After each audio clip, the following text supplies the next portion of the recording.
There we go. Hello, YouTube. Got another stream for you today. It's the final stream in Phoenix Wright Ace Attorney, Spirit of Justice. We should finish up the game today and the trilogy up, actually. Now, think about it. This is the last case in the trilogy. So once I've done it, I'll get the last 2 achievements and I'll be done. Holy crap. We started this right at the beginning of the year. This was the first thing I, played on stream. Well, the first game in the trilogy, the Spirit of Justice. The first thing we streamed. And now, freaking 3 months and a bit later, nearly 4 months later, we're going to be done with it. Crazy stuff, man. So yeah, Turnabout Time Traveler. We started that on Saturday. We got up to the end of the first trial section. We still got another few things to go through. We got another investigation section coming up. And yeah, we should wrap this up today. Should be very good. And hopefully you'll all enjoy the stream today. And of course future streams. Obviously we'll be playing... well, we will play the investigations games eventually, as well as the Great Ace Attorney. Don't know when those will be. But yeah, I'll just wait for Investigations Collection to go on sale, chat. That's probably it. And then Great Ace Attorney as well. So... let's do this. Let's go. Let's go, chat. So apparently they held this reception twice. It wasn't time travel, they just did it twice. Holy shit. Crazy. September 22nd, 1:48 PM, Wright Anything Agency. What? So the whole time traveling thing was just a ruse put on by the guests at the reception? Well, Athena just explained it. Looks like it. I knew there had to have been some kind of trick to it. Wow, 2 wedding receptions. Can you imagine? I wonder how much that would have must have cost them. I have no idea. But if you have to ask, you're not rich enough to want to know. Still, if you got the money, it's a pretty good way to cover things up, if you ask me. If you got that right. I'm sure I would have been completely fooled. Hi, I'm back. Hey Maya, are you all set to go? Yep. Ready when you are. So, what should we start with? Let's start with reviewing what we learned at the trial. What Ellen thought was time travel was really just a performance put on by the Sprockets. But other than that, it seems that what Ellen told us was actually all true.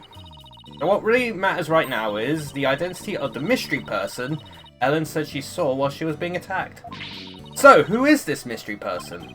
That's the $1,000,000 question, I'm afraid. But if we want to clear Ellen of any suspicion, then figuring out who they are is key. Oh yeah, $1,000,000 question. Apparently, someone won the £1,000,000 in Who Wants to Be a Millionaire the other night. I need the 7th person in the UK to do it. Technically 8, but we don't count one of those because he cheated. You probably know about that one. Give me a hint. Cough. I think I'll take toilets for $200 instead, Mr. Wright. We're not playing Jeopardy! God damn. Well, at least there were only so many people on that airship that night. And we know who the mastermind of the whole cover-up plot was too, so that's good. I mean, the groom, Soren Sprocket, right? Exactly. He might know something that could help us out. So then, what am I doing here? Yeah, what are you doing here? I don't want to see you again. I'm a very busy man, you know. Well, all the other people involved are Soren's family members. So I thought I'd better start by interviewing you. Even if I probably shouldn't trust a word out of your mouth. Oh man. I have a really tight schedule, but heck, what are friends for, right? Okay, pal, go ahead, ask me anything. You do remember it was you who came to me for help in the first place, right? I really don't want to talk to you anymore, but I'm gonna have to. I want to go over exactly what happened when before I step outside this office again. What?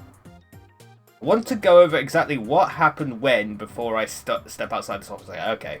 It took me a second to fire the freaking neutrons in my brain. Is you there, Larry? Do you think you could help me get it all straight in my head? Nah, all gay. If I gotta. Okay, so the first reception was held at 7 PM on the day of the incident. That's the one you tried to crash, right? Huh? Oh, yeah, that's right. And then they locked me up in the cabin! It was awful, I tell you. Too bad we're not here to focus on you, Larry. And then the incident occurred after this first reception, around 10 PM. Ellen was attacked in the reception hall by Bloomsbury. Forced her out onto the Vista deck and was just about to kill her. But Ellie fought back and ended up killing old Bloomsbury instead. To cover it up, the family quickly threw together a second reception.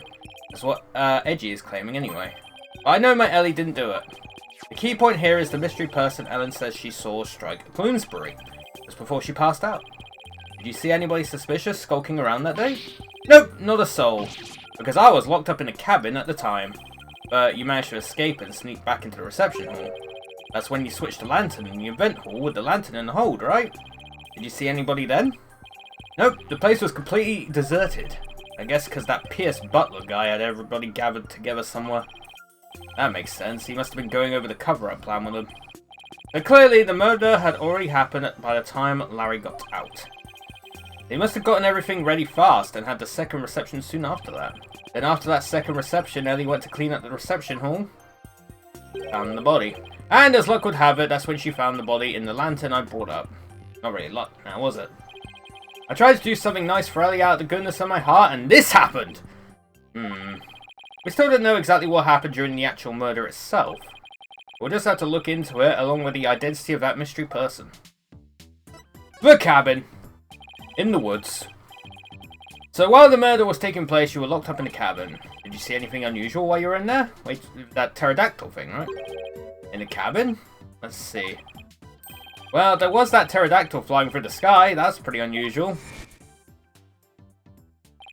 Oh, right. That drawing of that pterodactyl you saw. What's all the air quotes? I really did see it, I swear.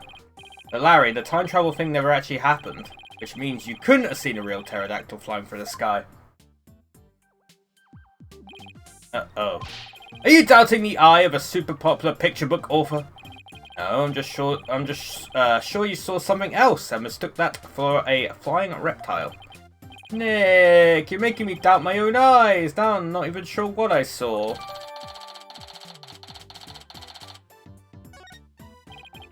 Either way, you have no idea what actually happened at the real scene of the murder. That's right, and I can say that with every confidence. Oh wow, would you look at the time? I better go, I have a book signing to get to. A book signing? Whose book? Whose do you think? It's mine, of course. It's Laurice Dunham's book signing. I bet you went around and begged a bunch of bookstores to let you do one. Of course not! They're the ones coming around to beg me. Looks like I guessed right. Anyway, I have to go. I'll send you 10 copies of my new book that you just got released the other day, alright? To 10? Well, that's very generous of you. What are you talking about? I'm going to send you the bill too, of course. Just put them down as office expenses or something. Well, see ya. Wait, Larry, we don't need... Ah, he's gone. I'll take a copy, boss. Oh, and make sure it's signed. Oh boy, Trucy's not going to like this office expense. There goes our first lead. What do you want to tackle next, Nick? Right, we should really hit the streets now, huh? How about we go see Ellen? Sounds good, boss. I bet I could cheer her up. Thought you were going to help Trucy with a magic show again today, Athena. Weren't you supposed to go meet her right about now? Trucy said she was going to practice her new trick on you, if I recall. On me? Really? Trucy's show is an important source of income for our agency, you know. You can lead the case to us. You go ahead and run along now. But, boss! Off you go, Athena. No, I don't want to die. We better get going too, Maya. Okay. Oh, hell yeah. Edge Center. Oh, what the hell?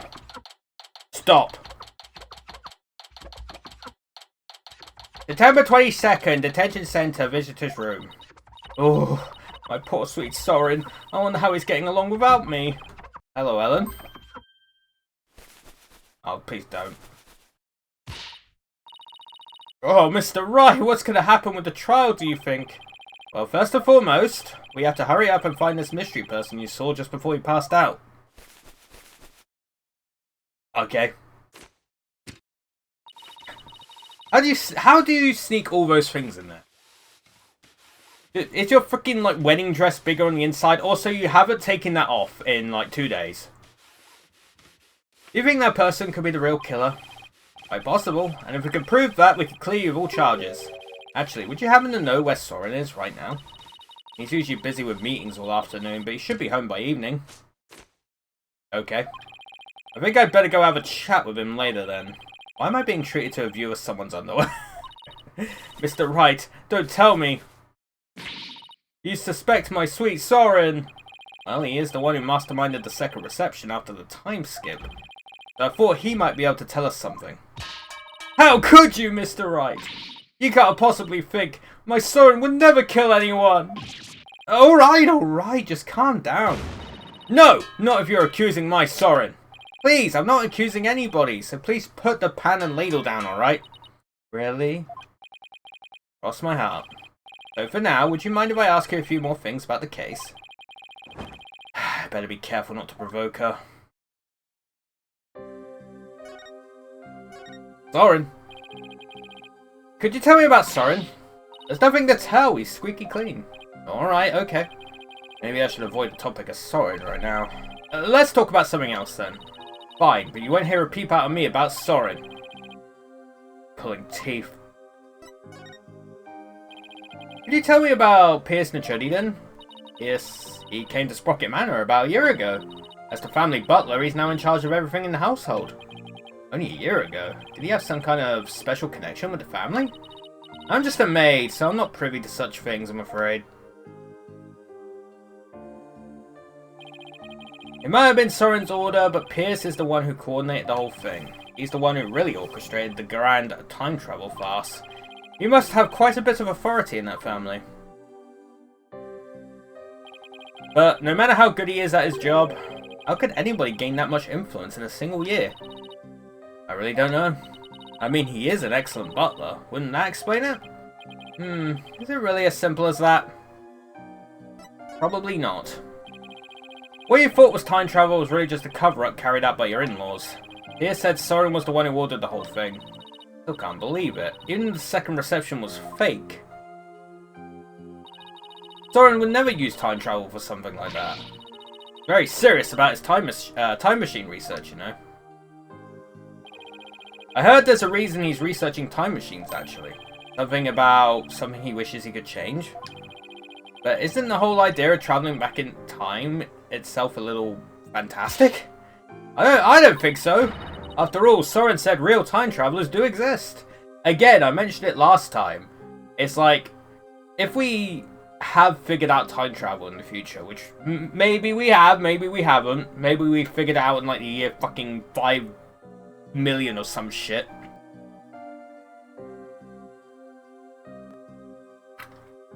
If we're all still alive by then.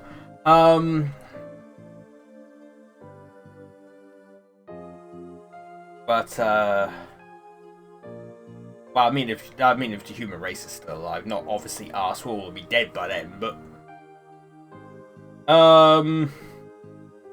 like, if we have figured out in the future, there's like a non-0% chance that we've like at least like interacted with a time traveler. Obviously, we won't know. They probably like keep it hush hush, but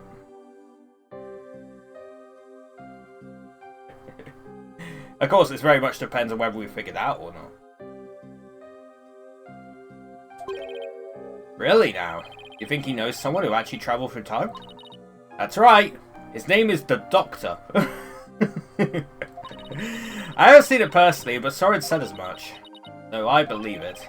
Someone who actually travelled through time, huh? It's pretty hard to believe. Thank you, Ellen. You're going out to do your investigation now, aren't you? Yes, that's right. Please make sure you don't cause Soren any trouble, okay? Oh, the sandboxing is out today. Yeah, I forgot about that.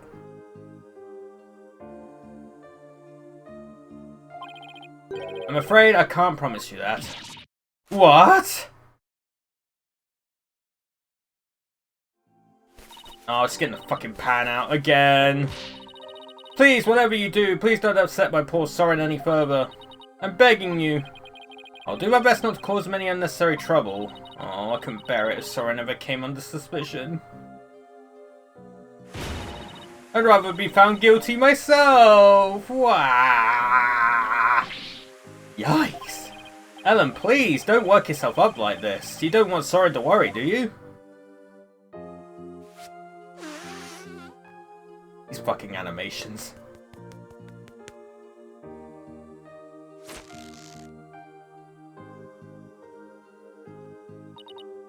No, you're right. And the floodwaters recede once more. So what do we do now, Nick? Well, Ellen said Soren is usually in meetings until the evening, so let's save our house call until then. Why don't we go to the mooring dock and figure out our next move from there?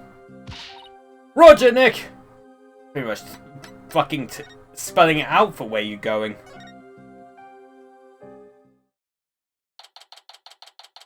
Very much pointing the way for you. September 22nd, Sprocket Park, mooring dock. So, where should we start? Let's see. Are there any places we haven't examined yet? We already investigated the reception hall and Sprocket Manor. I know, we haven't looked at the Vista deck or the hold yet. The Windows 7 deck. Hey, you're right, we still got some pretty important places left to examine, don't we? Vista deck is the actual scene of the murder, right? And the lantern with the body in it was stored in the hold. I think there's a good chance we'll find some important clues in those locations. Do we know how to get into the hold? Good question. I think it was labelled in that diagram of the airship in this pamphlet. There it is! It is there. Well, what are we waiting for? Let's go! Guess we're going to the Hood. Well, this looks nice. September 22nd, Flying Chapel. Hold. Oh, there's two of those freaking cow noodles. This is the hold. This is where Pierce orchestrated the whole cover-up operation. You better go over this place with a fine-tooth comb. Hey, Nick? Weren't we supposed to need a keycard to get in here? Huh, you're right. That's why it was unlocked. How's it going, Mr. Wright? Yep. Hey, Emma. Again. Emma, what are you doing here? Just a little independent investigating for my own sake. Gotta keep the mind sharp. Ah, so the door security system was turned off for the police investigation. We'd like to investigate the hold ourselves. Would that be alright? Yeah, sure. The police just finished their examination anyway. Thanks, we'll just take a quick look around then. Oh, right! You should know that the floor doubles as a huge lift. You use that lever way back there to raise it up to the Vista deck. The police inspected it already, but didn't find anything of particular interest, it seems. If you do go up to the Vista deck with a lift, be careful not to fall off. Got it, thanks. That goes double for you, Maya. Yes, ma'am! Well, let's get this show on the road. Oh, hell yeah. Bum, bum, bum, bum, bum. Huh? It looks like there are some fingerprints on this candelabra.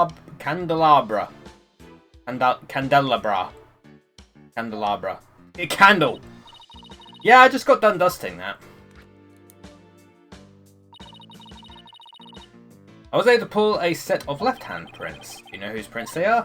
Yes. The prints belong to the victim, Dumas Goonsbury. Nick!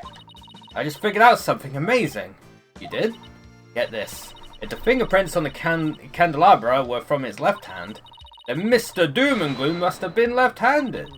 What do you think of that? Do I have the makings of a great detective or what? Sure you do, Maya. You're a real silly Sally if you thought that deduction was in any way encyclopedic. Hey, you're pretty good, Maya. I looked into it myself and sure enough the victim really was left-handed. Really? I got it right? Awesome! Good for you, Maya. Good for you? That's all you got to say? I think you did a real great job, Maya. Way to go. Guess one can never have too much info. Now you're talking. But come to think of it, this candelabra isn't in the photo Larry took of the hold, is it? That picture was taken when they were getting ready for the first reception, right? The candelabra must have been brought in here sometime after that, then. It's still possible it has something to do with the incident, though. Better add it to the evidence file, just in case. Yeah! Oh, by the way, Mr. Wright, you can have this fingerprint powder if you like. You're giving this to us. Oh. I have 4 other sets. Oh, thanks. I feel like there's something more to the candelabra, but I can't put my finger on it. Yeah, because that would be tampering evidence.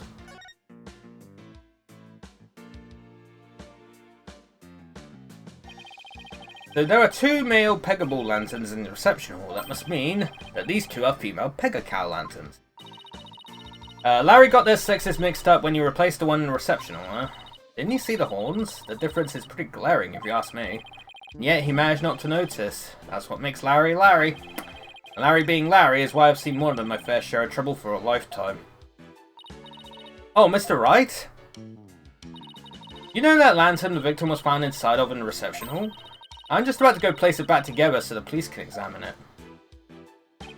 Oh, okay. We'll stop by for a look too once you're done fixing it.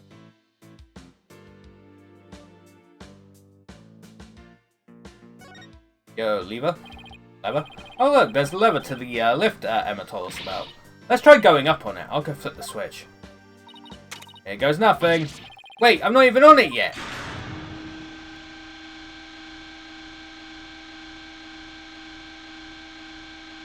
Ooh, blood. Hey, Maya, stop the lift! Whoops, sorry, I got a little carried away. Never mind that, move over a little. Okay. Is that blood? Blood? Let me see. Could it be Mr. Bloomsbury's blood?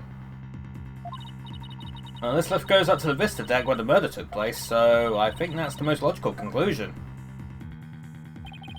But I thought the victim was clubbed to death and that there wasn't much blood. Something tells me I better take a picture of this. Hope it's not Chris's blood. I keep making that reference. I've never, like, played... Well, I have played the original Resident Evil. Well, I played the remake of it, but, never finished it. I probably should, though. Probably should. Apparently, I've heard the rumors they're remaking it again. The first game. And also Resident Evil 0, which makes a bit more sense.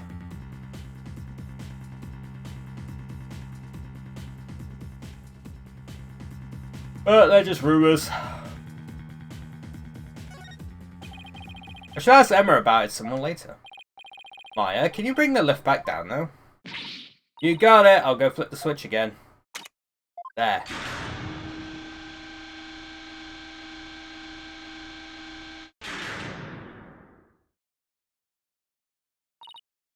Done. I want to find out some more about that bloodstain. But for now, I guess we should go up to the Vista deck and take a look around the actual crime scene for ourselves. The view must be great from up there. I bet it'll be awesome. You mean it would be if it wasn't the scene of a murder? Okay, to the Vista deck we go. Make sure you actually get on the lift this time, Nick. I know, I know. Okay, I'll just flip the switch again and away we go.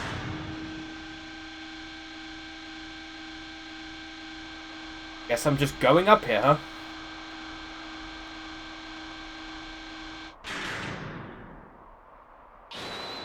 Wow, look at the gorgeous view!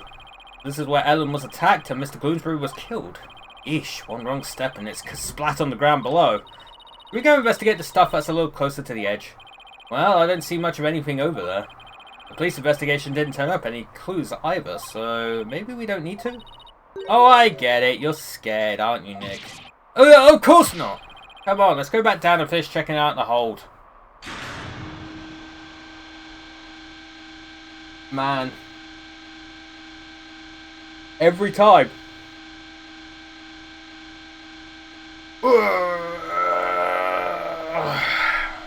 Man, I'm getting old.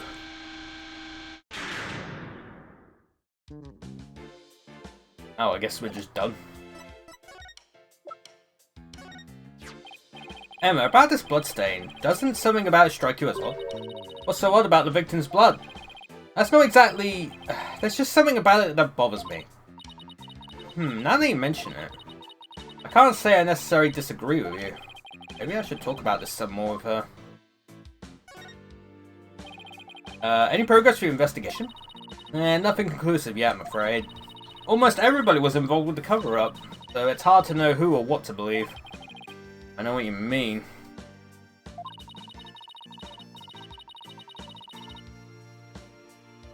Unless you have some compelling evidence, I'm afraid it's going to be a tough trial for you.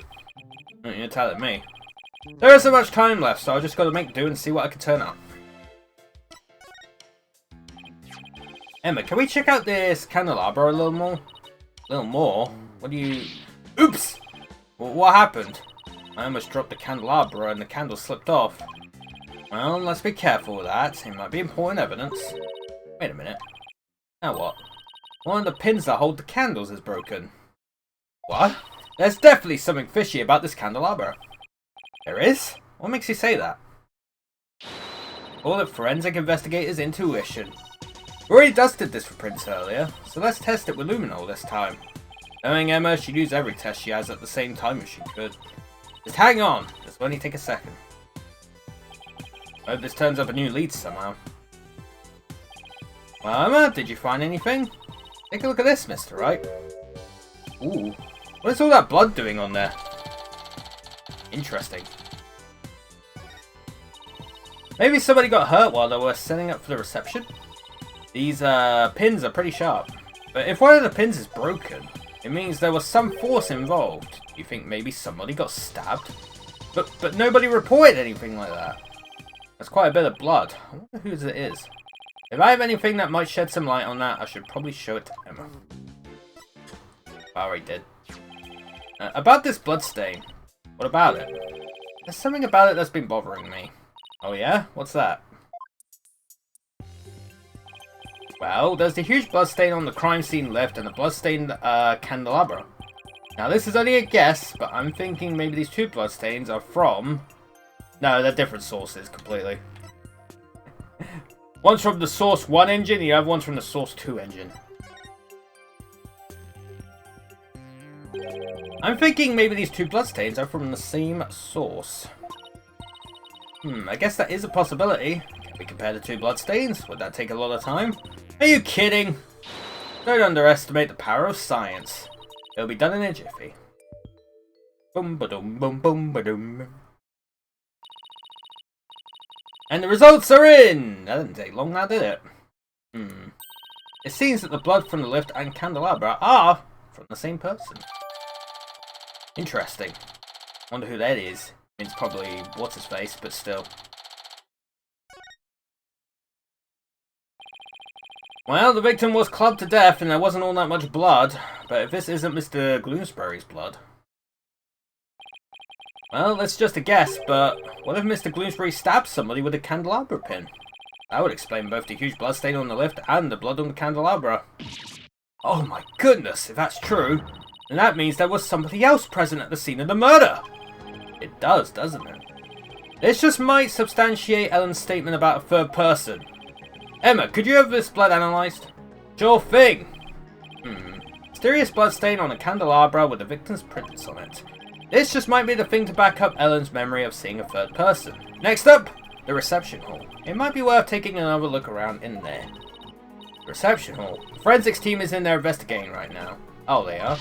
Well, we don't have time to just sit around, so let's go check out something else. Good idea, we could go question some people. Especially Soren. I have quite a few questions for that guy. Sounds good, Nick! Off to do some legwork then. Yep, I thought we'd head to Soren's house for starters. He was accompanying the police on their investigation here earlier, but he's probably home by now. Great, thanks. Later, Emma. Well, I guess we're going there.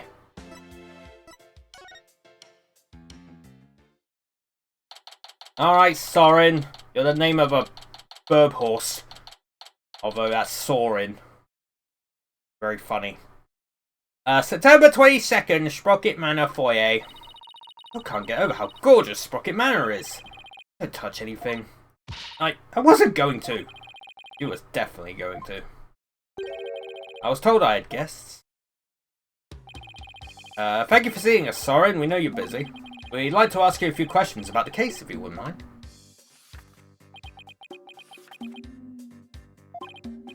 Sorry? You're Ellen's lawyer, right? Huh? Yes, that's right. Don't tell me he doesn't remember me. Will Ellen be found guilty? We're doing everything we can to prevent that. That's why we're here investigating. Will you please tell us what you know? Sorry? Alright, fine. What was that pause all about? The cover-up! It was you who gave the order for that large-scale cover-up plan, isn't it, right? What large-scale cover-up? Oh, we didn't know. Don't play dumb with us! You held 2 wedding receptions in order to try and cover up Mr. Bloomsbury's murder. Ellen thought that, through the power of the timekeeper you built, she'd travel back in time. Ah, that's why there were 2 receptions. Wait, does he seriously not know why the reception was held twice? Like, I have to delve deeper here. He doesn't know, which means they were against him as well. So the cover-up scheme, that fake trip through time, you're not the one who was behind it all? Yes, Nichodi stated in court that you were the one who ordered it to be carried out. Yes, said that? I see. I leave him in charge of everything around me. Whatever he decides is, in essence, my decision too. So I take it that you didn't know anything about the cover-up? That's none of your business. But you were in 2 wedding receptions in a row! And still you claim to know nothing? I have nothing more to say to you. Please leave. But Soren!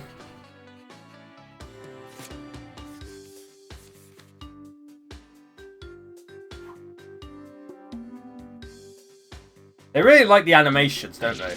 Ow! Oh, there's something written on this paper airplane. Let's see. Go away. And it doesn't get clearer than that, huh?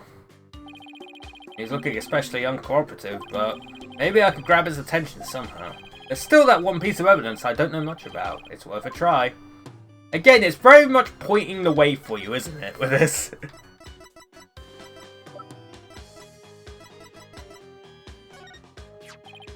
Soren, have you ever seen this before? That's... Soren, what is it? Oh, he's going hard with that pen. Nothing.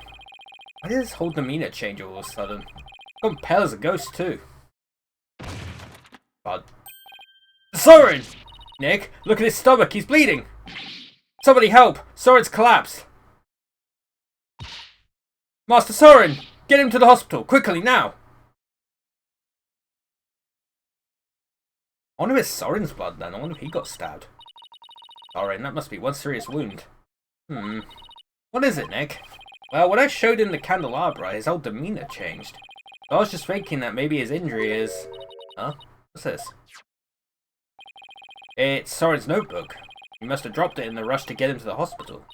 Oh, his notebook, huh? Wonder what's written in it. Don't you? Come on, you know you want to take a peek. Soren's notebook. What to do, what to do. We're probably going to have to.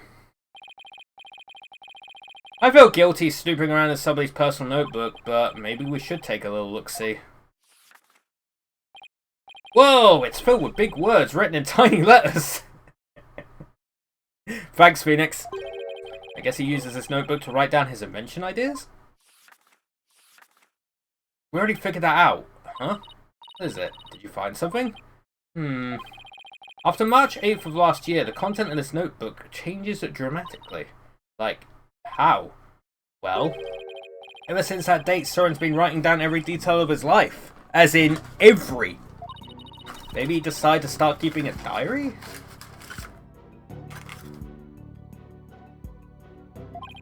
But this is way too detailed to be an ordinary diary. Either he's really compulsive, or maybe just plain forgetful. I don't think so.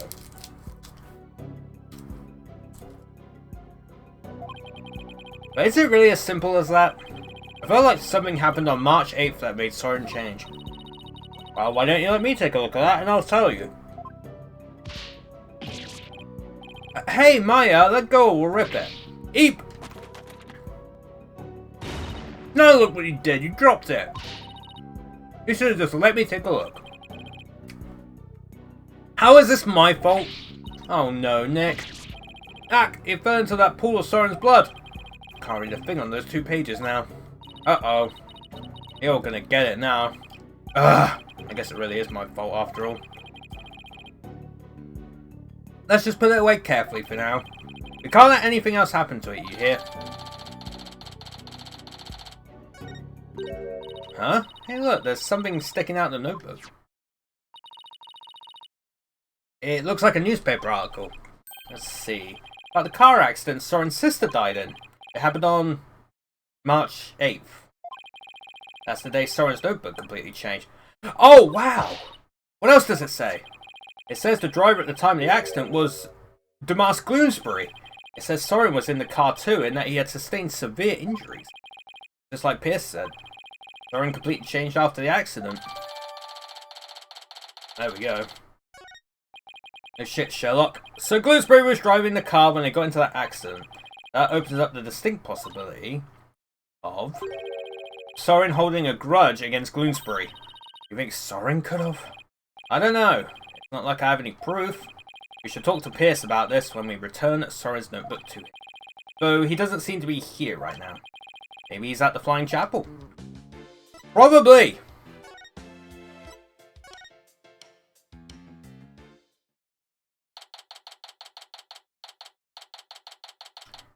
Alright, September 22nd, Sprocket Park, Mooring Dock.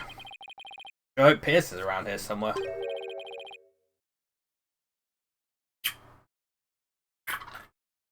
Ah, Mr. Wright and Miss Fay. Oh, there he is. Hello, Pierce. We were just looking for you. Sorry for Master Soren's sudden departure earlier. You have my sincerest apologies. Yeah, it was totally understandable, really, but shouldn't you be at his side right now? It's fine, the other servants are with him, and I am in constant contact with them.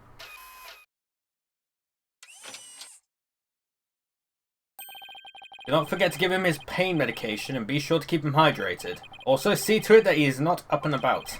He needs complete bed rest. Is this what happens when you're too rich for normal peasant phones?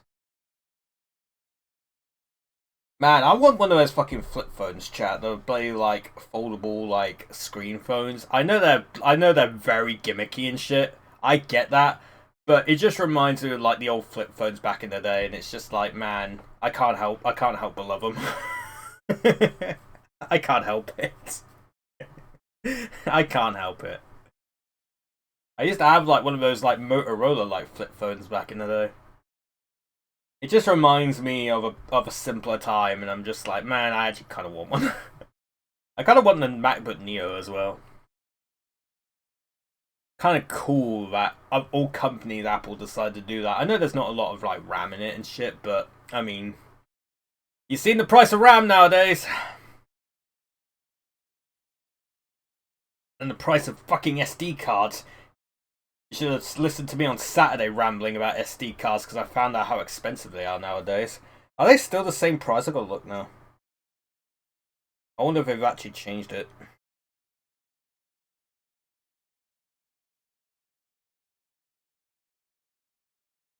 Oh, no, they sure haven't.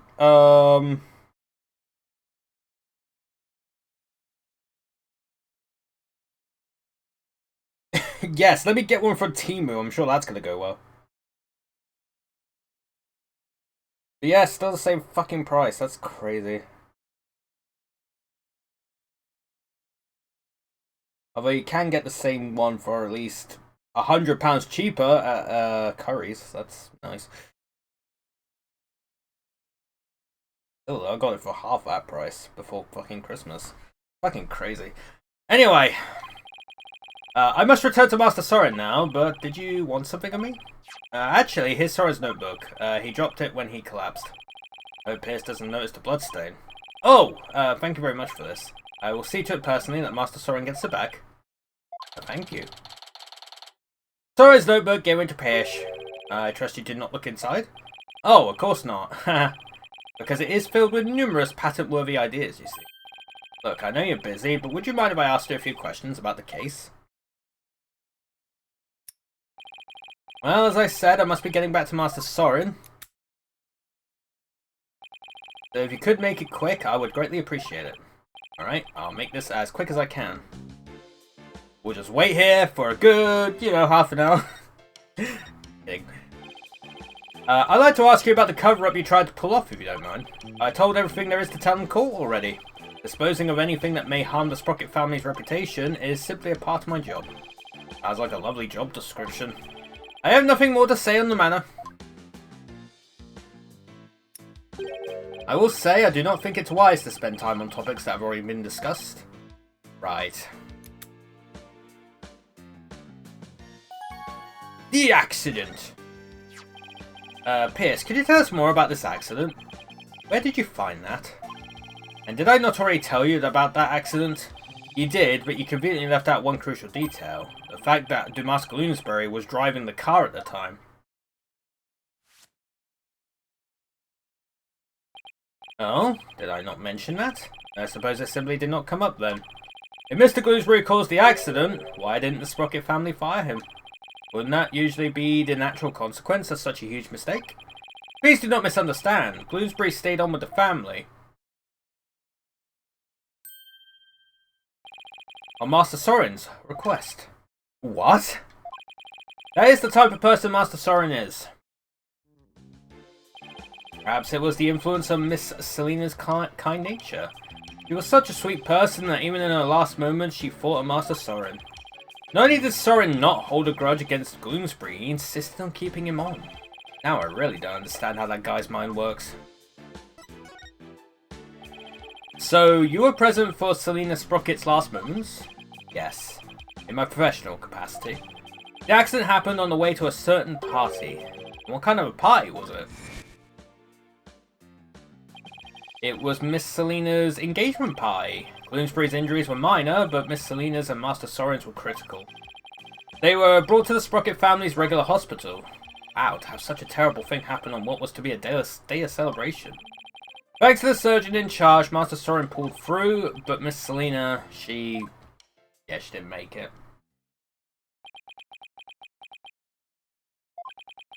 The last words Miss Selena said to me were,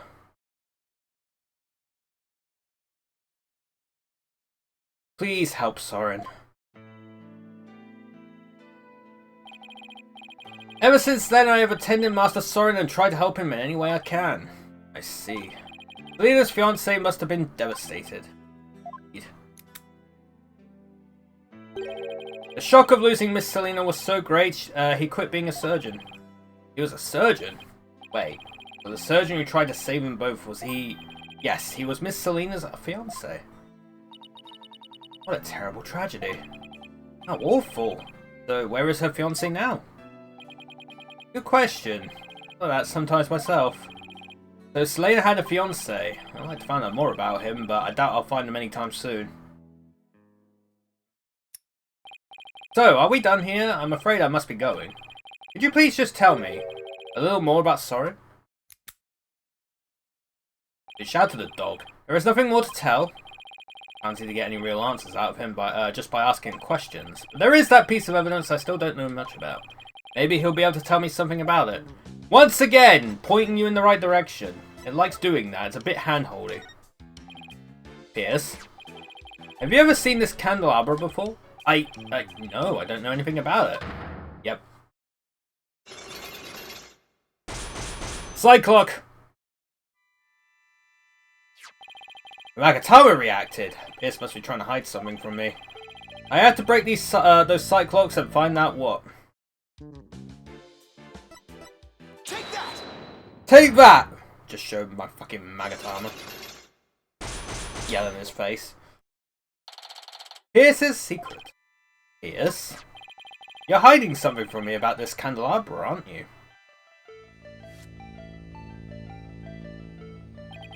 It is one of the candelabras from the Flying Chapel, is it not?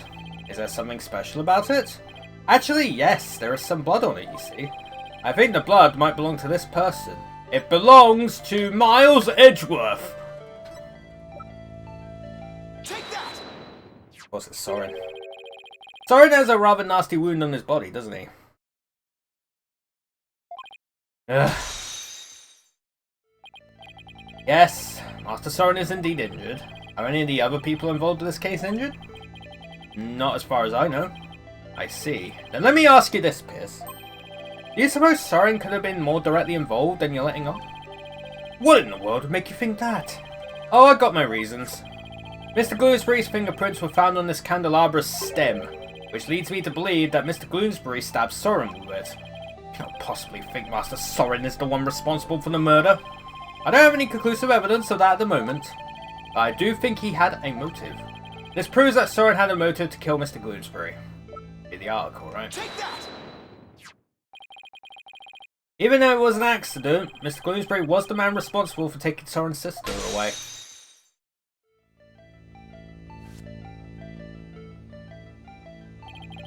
Let us suppose that Bloomsbury did stab Master Soren with the candelabra. Can you prove that it had anything to do with this case? He might have been stabbed at some other location for some other reason. Sorry, but I can prove it was related to this case. Oh, really? Soren's stabbing and Mr. Bloomsbury's death are definitely connected.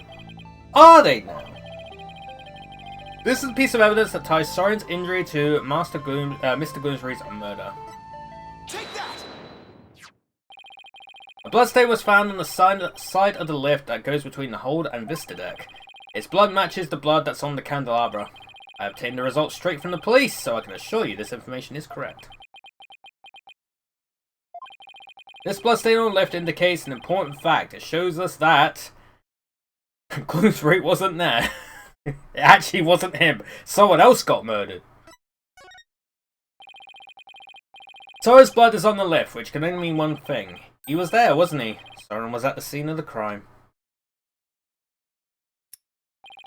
You are very astute, Mr. Wright. It appears I cannot hide this from you any longer. Very well, I will tell you everything. Bam!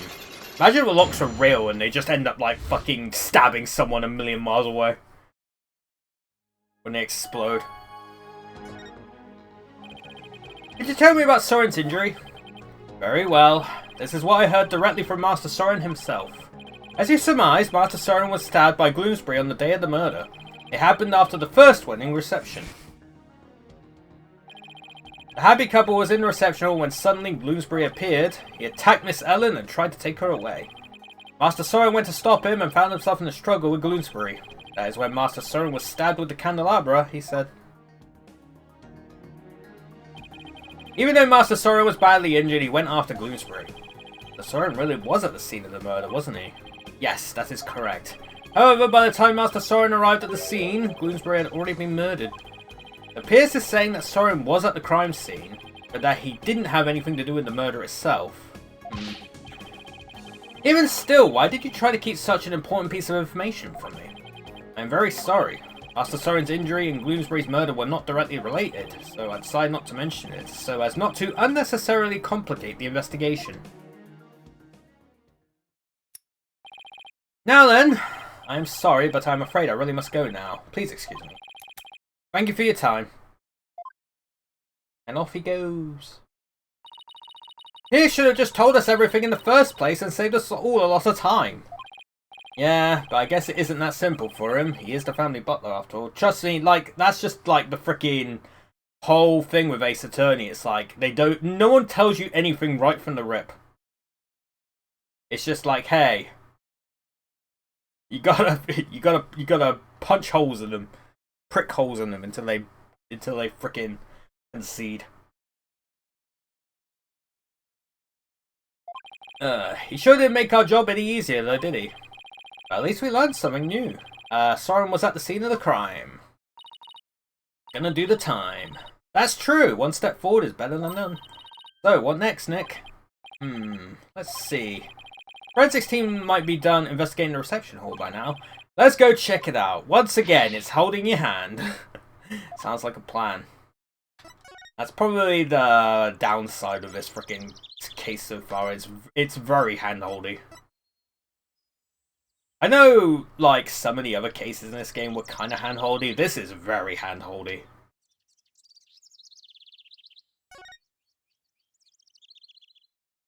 Then again, I guess they introduced the fact that, like, Apollo has, like, that to-do list or whatever, so, I guess it helps. September 22nd, Flying Chapel Reception Hall. It looks like the police are done with their investigation in here. I wonder if it's okay for us to take a look around now.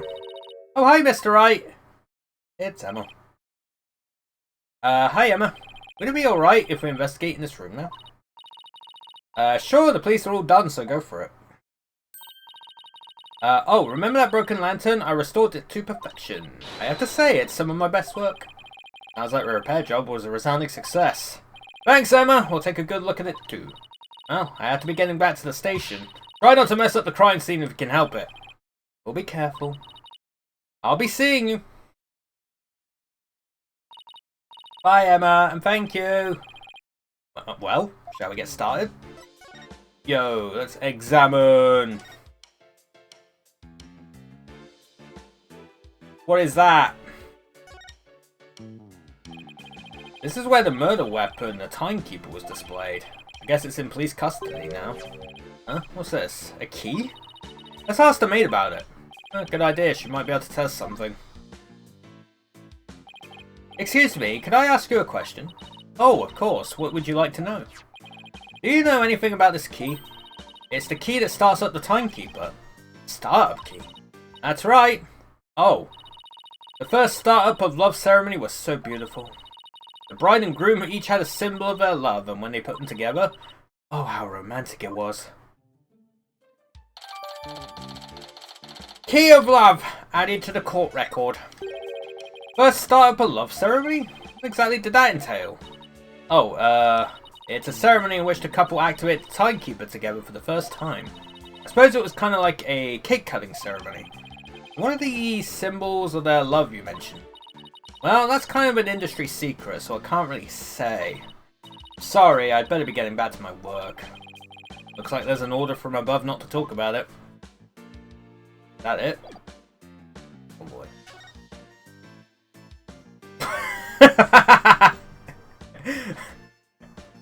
I'm not sure that this is the best repair job, but you know what? You tried. Gold star.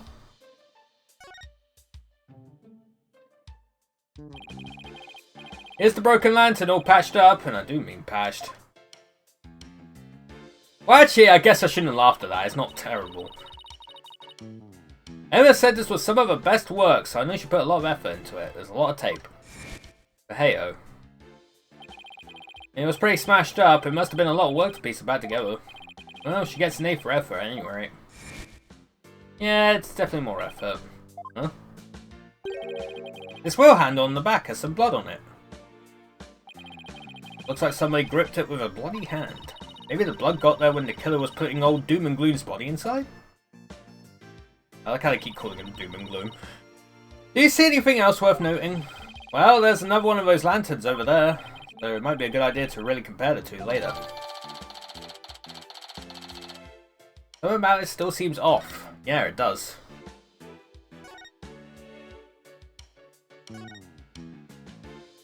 Door. Hey, take a look at that door. I wonder where it goes. Shall we open it up and see? Wait, please don't open that. It's the emergency escape hatch. It leads directly outside. You'll fall to your death. Ooh, that was a close one, huh, Maya? I'll say. That probably is something.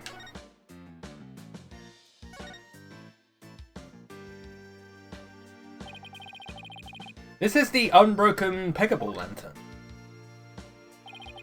And this is the one that Emma restored. Oh, look, the wheel's different. The bloody wheel is like silver. And the other one is like brown. I wouldn't say they look exactly the same, more that they're made up of the same parts. Wait a minute. What is it, Maya? I think there's something off about this peggable. Just about everything about it looks off to me. I'm not quite sure what it is, but some detail isn't quite right. Maybe the restored lantern again? Hey, I know, it's this, right? What, where? The thing about the restored lantern that's off is the angle of the wings. Look, it's the wheel handle. It's a different colour altogether.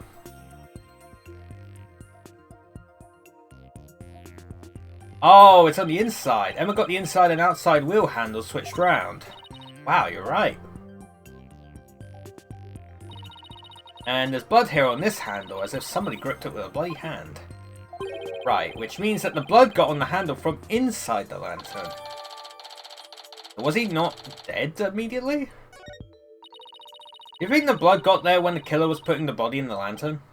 It's really hard to say at this point.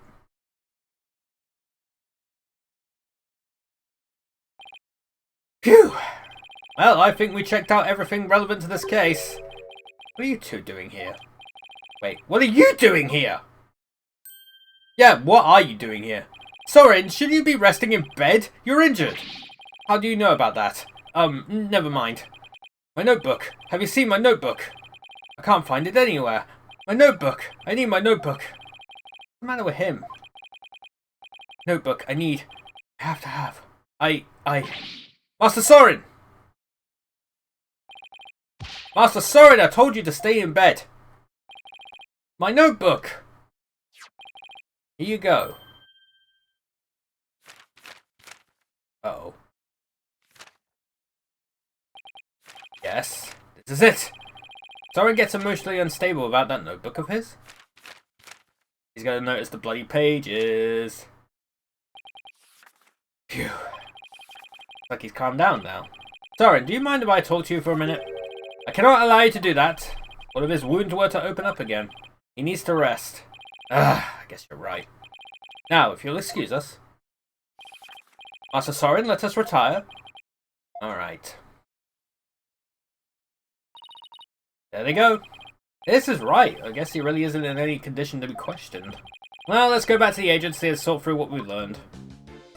We might as well. I guess we're done with the freaking investigation stuff now. September 22nd, right? Anything agency. We're back. Anybody here? Oh, you're not dead yet. From Trucy's stuff. Oh, hi, boss. Athena? I thought you were Trucy. I guess you could say that I'm taking a short break.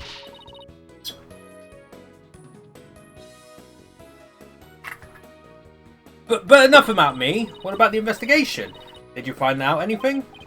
Well, it turns out that the third person Ellen says she saw at the crime scene might have been Soren Sprocket. What? Really? Oh, it's thought he seemed suspicious. Thing is, by the time Soren got to the Vista deck, the murder had already occurred, apparently. No way! I don't buy that, not for a second. It's a cover-up! A cover-up, I tell you! That's certainly a possibility. And as a lawyer, it's certainly a possibility I have to pursue, but what? It's your job, right? So pursue the heck out of it! Just do it! Yeah, but is that really what's best for Ellen?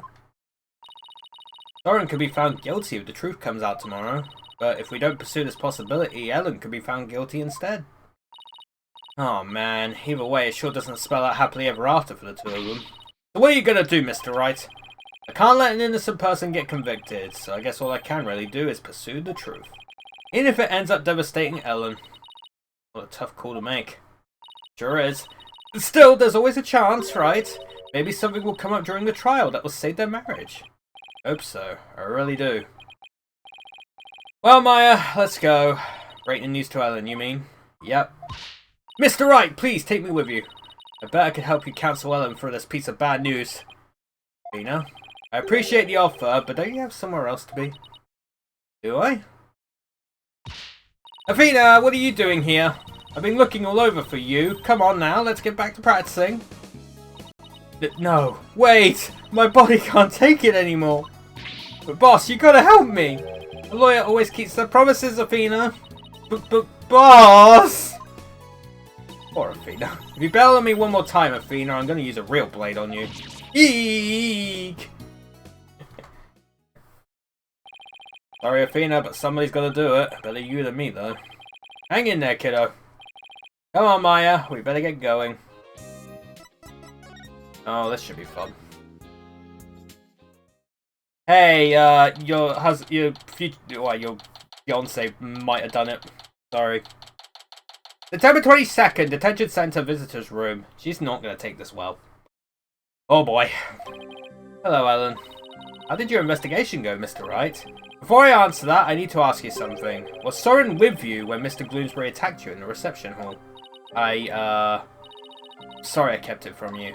I was afraid that he'd come under suspicion if I told you. So I kept quiet about it. I'm really sorry. I see. I thought it was probably something like that. Listen, Ellen. I'm afraid I had to make a very difficult decision based on what I found out. What kind of decision? This is very hard for me to say, but the mysterious person you saw at the scene of the crime was most likely Soren. What? Gonna bring the pan out. In other words, in court tomorrow. I'm afraid I had to propose the possibility that Soren is the true culprit. No! Soren is innocent!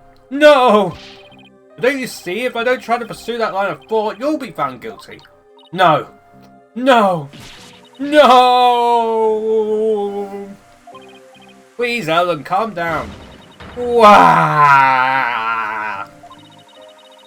Soren just can't be found guilty. I'd much rather I be found guilty instead.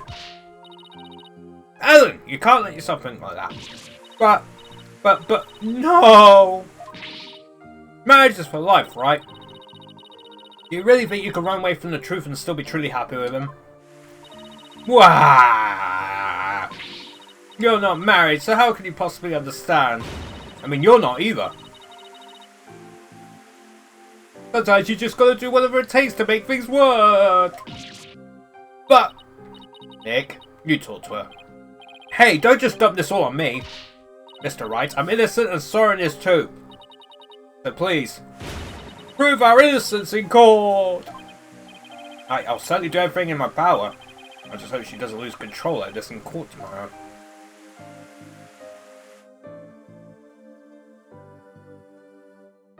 Oh, there it is. That's the investigation part done. Alright, chat. Trial time! Again. Let's do it.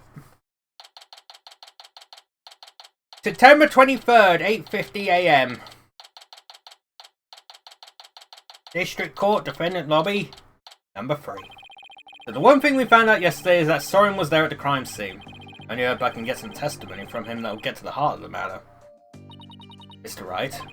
Good morning, Ellen. Look, I'm afraid you might not like the result of today's trial. Nevertheless, don't tell me you're still thinking of going that route. Soren is innocent! He can't be found guilty! Take me instead! Ellen, please! Try to get a hold of yourself.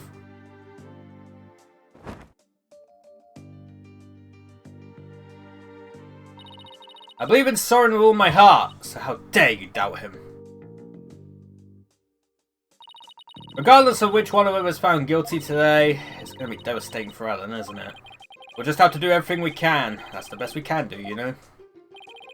Trial's about to begin, Mr. Wright. Alright, let's go, Maya. Yeah. Dude, this is like the last trial thing in the entire series. Well, in the mainline games anyway. That's fucking crazy. Unless there's more after this, but I don't think there is. Anyway. September 23rd, 9 AM, District Court, courtroom number 6. Alright, chat, all rise!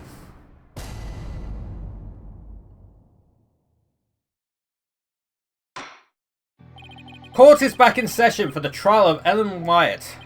Defense is ready, Your Honor. Prosecution is ready, Your Honor. Let's see now, where were we? In yesterday's session, we found out about the Sprocket family's conspiracy to cover up the murder of Damas at Gloomsbury with a second reception.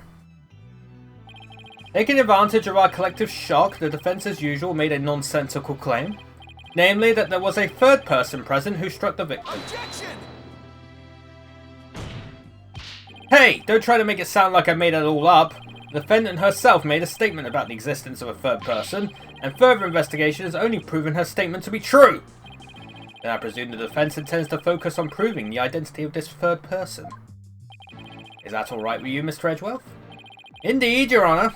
In fact, I predict that the defense will most likely attempt to name Mr. Soren Sprocket as the true culprit. How did you... The driver during the accident that killed Mr. Sprocket's sister was the victim. Therefore, Mr. Sprocket had a motive to murder Mr. Gloomsbury. That's what you plan to assert, is it not, Mr. Wright? Am I that transparent? Come now, Mr. Wright. Did you really think the police wouldn't uncover this information? You're right on getting in one, Mr. Edgeworth. But... You're wrong! Soren didn't do it! He's innocent! Miss Wyatt, please! He's innocent, I tell you! What is this, Mr. Wright? What your claim about the existence of a third person came from the defendant? It did. This is just a minor hiccup. Did you not discuss your strategy for today with the defendant, Mr. Wright? Starting off on the wrong foot again is seriously cutting into my lifespan. It would appear that the defense is in disarray. Therefore, the best way to clear things up is to ask Mr. Sprocket himself what happened. Your Honor, the prosecution would like to call Soren Sprocket to the stand. What? Very well. Bailiff, please bring Mr. Sprocket to the witness stand. My man. Hello. Witness, please state your name and occupation.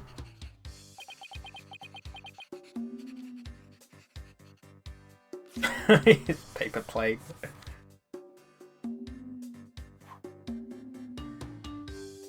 He's very good at making paper planes. Ow! There's something written on this paper airplane. Let's see. Soren Sprocket, Managing Director of Sprocket Aviation. Mr. Sprocket, please give your answers in words, not paper airplanes.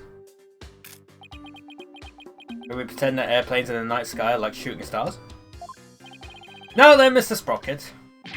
Please tell that doubting lawyer there what really happened at the time of the crime. Nyom. Well, Mr. Sprocket! Oh boy. Mr. Sprocket! Alright. You want me to talk about what happened when the crime occurred? In other words, after the first wedding reception? When Ellen and I were in the reception hall, right? Not even the power of the court can stop him from marching to the beat of his own drum.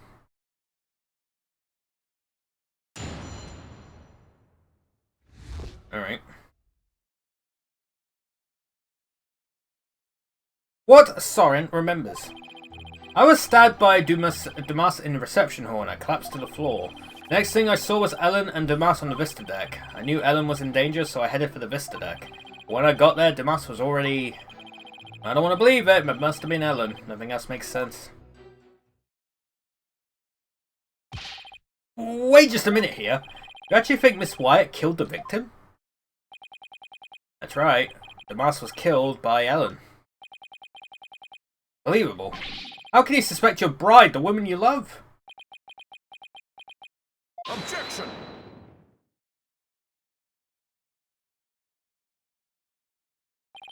The truth can be cruel. Miss Wyatt, you must be very upset. Is there anything you wish to say? Oh shit. No. I can't believe this. Soren. Thought that at least you would believe in me. The best way now to show your love for your groom is to admit your guilt and try to atone. Soren. Hold it! The colour from her eyes, it's gone. Mr. Edgeworth, I haven't even cross-examined the witness yet. And quit picking on the clearly distraught. Yeah, that's so not cool, Mr. Edgeworth. The court is where we seek the truth. The truth is unyielding, even to the truly pitiful. Mr. Edgeworth. I find it distasteful to make a lady cry. Ugh. It too, Your Honor? What are you going to do, Nick? The third person Ellen saw on the Vista deck was Soren, and we had to prove Soren was there at the time of the murder. I didn't see any obvious inconsistencies in his testimony, but we had to push forward. Well, there is one.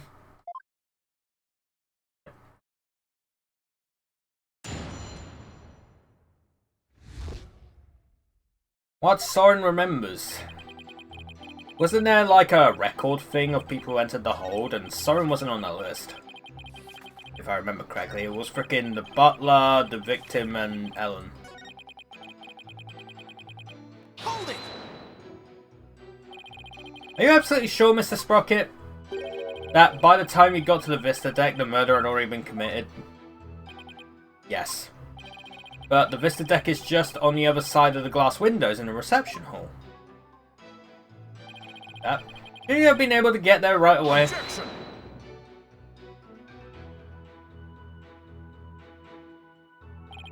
Mr. Wright, have you investigated nothing?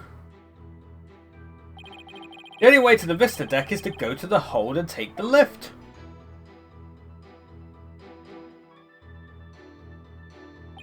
No matter how much one hurries, it would take at least 10 minutes. Well that's unhelpful. But Soren had to have gotten there before the murder or my claim won't stand. Do you have any ideas for me, Maya? It's definitely easier to prove that someone did go to the hold than not. I mean, you can't have anything if... It can't leave anything if you don't go someplace, right?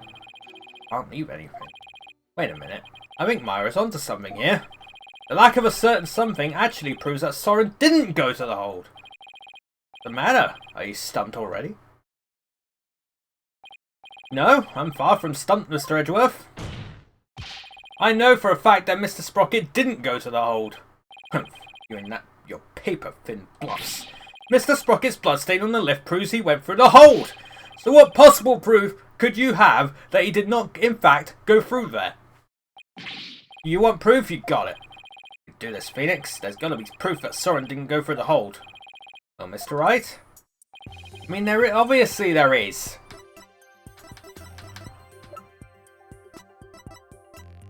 Where is it?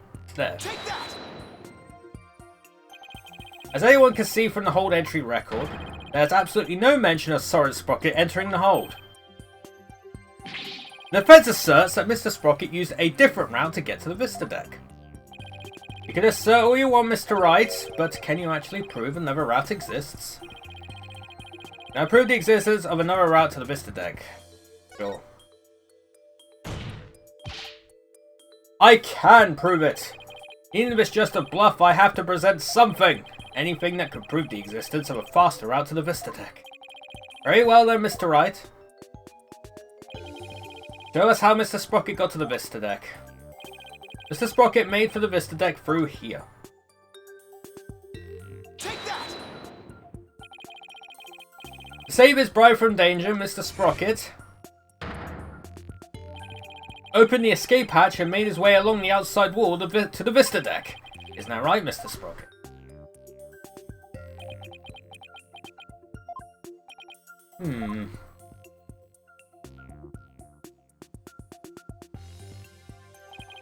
That would certainly be a much faster route to the Vista deck. Objection!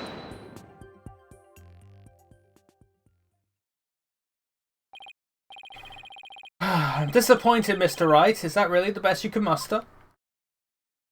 Smack.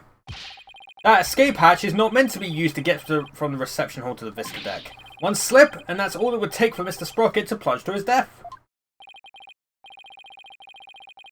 I have to agree, the defense's claim is really stretching it. Hold it!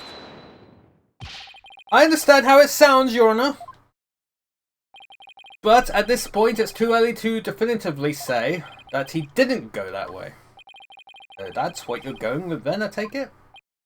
Of course, Your Honor. Real life, Mr. Wright, not some cinematic drivel or comic book. Do you have some sort of logical explanation to share that would convince us of your claim? I do. Are you sure, Nick? Kind of? Actually, I have nothing. So I just had to wing it somehow. Sounds about right. On what do you base your theory that Mr. Sprocket made his way along the outside? My theory that he was able to go along the outside wall despite the danger is based on the power of authority, the power of love, the power of money. Yeah, he did it for that fucking fat stack. But it had to be the power of love, surely. To save the bride he loves, the groom risked his life and rushed to her side. Mr. Sprocket was able to make it to the Vista deck despite the danger. Because of the power of love, hell yeah. Power of love. Dude, have you heard the song? That love is a source of strength that can help one overcome any obstacle. I think I can relate thanks to my own long happy marriage. Wow, he actually seems to be buying it. Objection! Of course Edgeworth would eject. The power of love, you say? That kind of a logical argument is hardly viable in a court of law. Hey, man. Hey, you and fucking Phoenix have been going out for years, come on. Wouldn't you agree, Your Honor? I'm afraid not, Mr. Edgeworth. You should never underestimate the power of love. You'll understand one day when you get married. Which I won't! Really now, Edgeworth? He's gonna be a bachelor his whole life.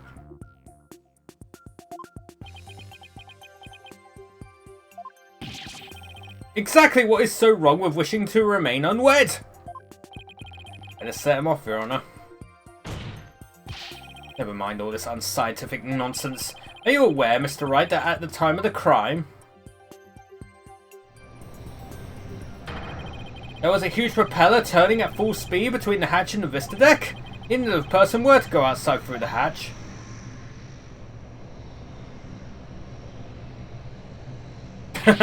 they'd be blown away in an instant. Ah! Where does your power of love get you now, Mr. Wright? Huge spinning propeller, you say? In that case, I have to admit it does seem impossible. I should have known. Nick, you can't make that kind of face in front of your client. The worst of times are when lawyers have to force their biggest smiles. Hey Maya, thanks for the advice. Right? At least she remembers it. Peggable sounds like a great OC, to be honest. Yeah, it probably is.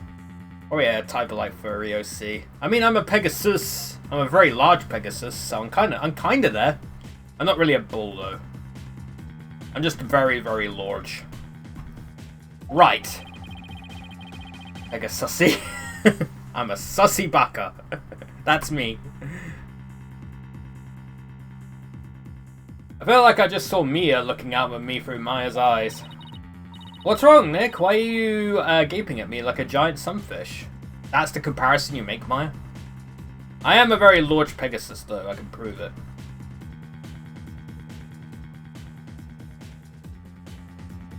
Here's my evidence. There it is. I present evidence to the court. I am indeed a giant Pegasus.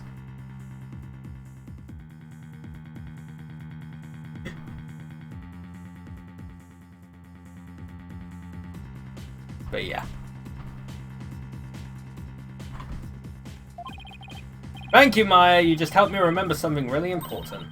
There it is. There's that fearless smile I was looking for. We're getting stepped on. Yeah, probably. Now give us a mind-blowing theory just like you always do. Stepped on. I had to turn my thinking around. Yeah, you are getting stepped on.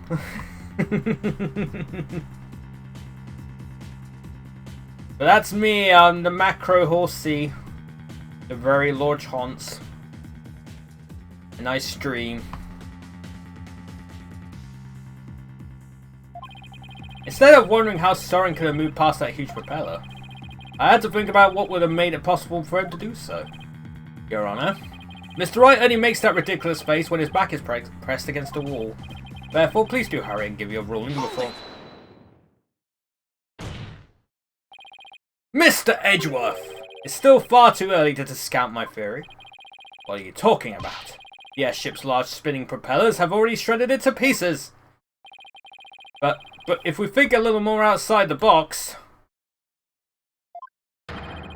I'm sure we can find a way. He could have made it. Stop trying to stall Mr. Wright and show us how it could have been even remotely possible, if at all. I must agree with Mr. Edgeworth. Very well, Your Honor. There must have been a way. Some way that Soren could have moved along the wall in spite of the propeller.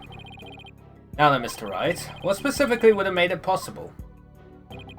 This is how it would have been possible for Mr. Sprocket to get to the Vista deck. The propellers were broken. It's fucking Hindenburg. It just crashed. Well, to be fair, these two are kind of the same. The propellers were broken, so the airship wasn't flying.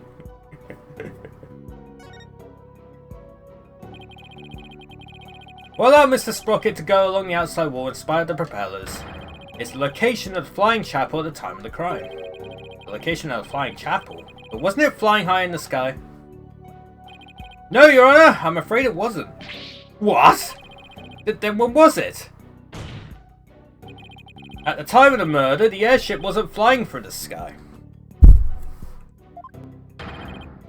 But more to the ground. What?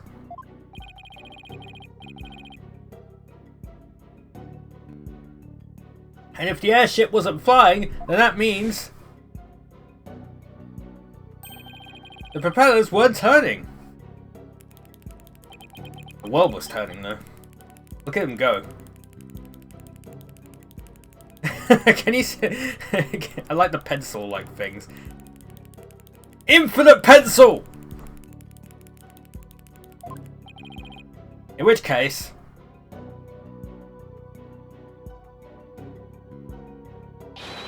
Mr. Sprocket could have gotten to the Vista deck along the outside wall.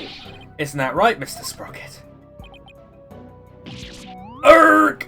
Oh, that's a good face. I don't remember. Ow, he stabbed himself with his pencil. That's gonna leave a mark. Objection. Even if the propellers weren't turning, it would have been far too risky to go that way. Ah, but Mr. Edgeworth, you're forgetting about the power of love. Yes, the amazing power of love. Not this again. Very well, for the sake of argument, let's assume this so-called power of love made it possible for Mr. Sprocket to move along the outside wall of the airship. Can you prove that the airship was tied to the ground as you claim, Mr. Wright? Well, I don't have any evidence that proves where the airship was at the time. You can prove it, can't you? Ugh. Maya, can you think of anything we could use to prove it? Can't say I can. Oh, wait! Didn't somebody see something outside the window at the time of the crime? I think I remember someone saying as much. It was Larry! Do I have a piece of evidence that shows that was outside the airship? Well, what are you waiting for?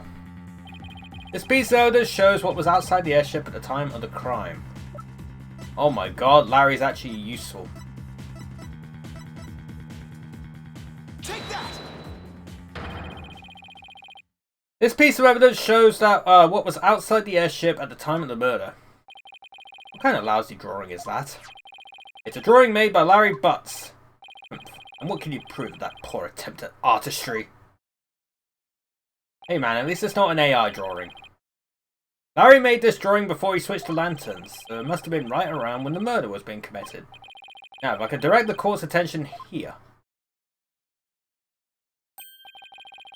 Is that a pterodactyl?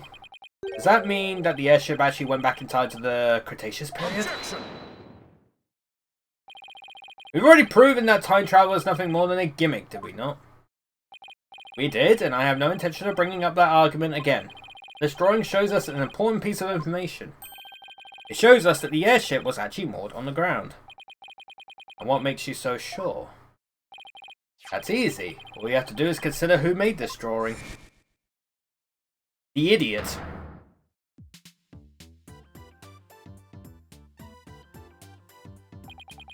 Larry. That's right, it was Mr. Butts, and we both know what he's like. He must have seen something else and mistaken it for a pterodactyl. I can't argue with you there. Hey, wait just one doggone second here. What kind of moron do you guys take me for? You are quite the moron. I saw it with my own eyes. A pterodactyl flew right by the window, I tell you. I had the sharp eyes of an artist. Don't you believe me?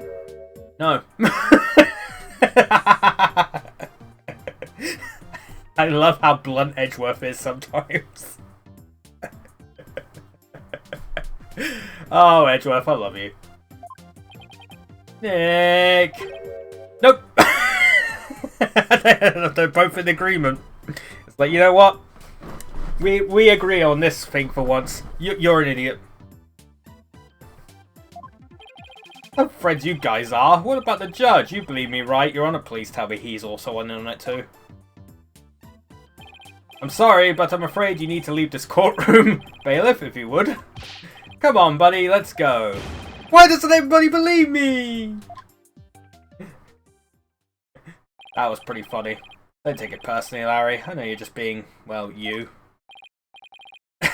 Now then, so you're saying that what Mr. Butts really saw bears some relation to what was outside the airship at the time of the murder? Yes, Your Honor! At least I think it does. What this pterodactyl really is will prove that airship was anchored at the mooring dock. That better anyway. If it doesn't, my whole argument is a bust. If you're not confident about it, then please go ahead and tell us what it really was. Yes, Your Honor. Think Phoenix, what could that pterodactyl have actually been? Oh, is it this fucking thing? Oh, come on. It had to have been, right? That's the only thing that makes sense. Please take a good look at this sign. At the sign? It appears to have been broken and then repaired. But what does this sign have to do with the pterodactyl? Please focus on this part of the sign. The part that broke off and got reattached? What about it? How about if we turn it like this? Oh my god. Oh, that shape! It's the pterodactyl in the drawing. What Mr. Butts actually saw was this chunk as it was being blown through the air by wind. What? It really was.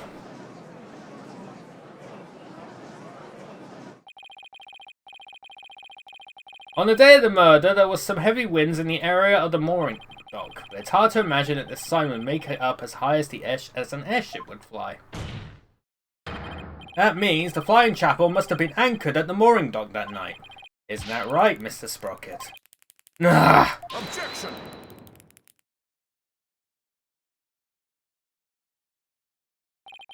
That's more than enough of this power of love nonsense, you pop culture junkie.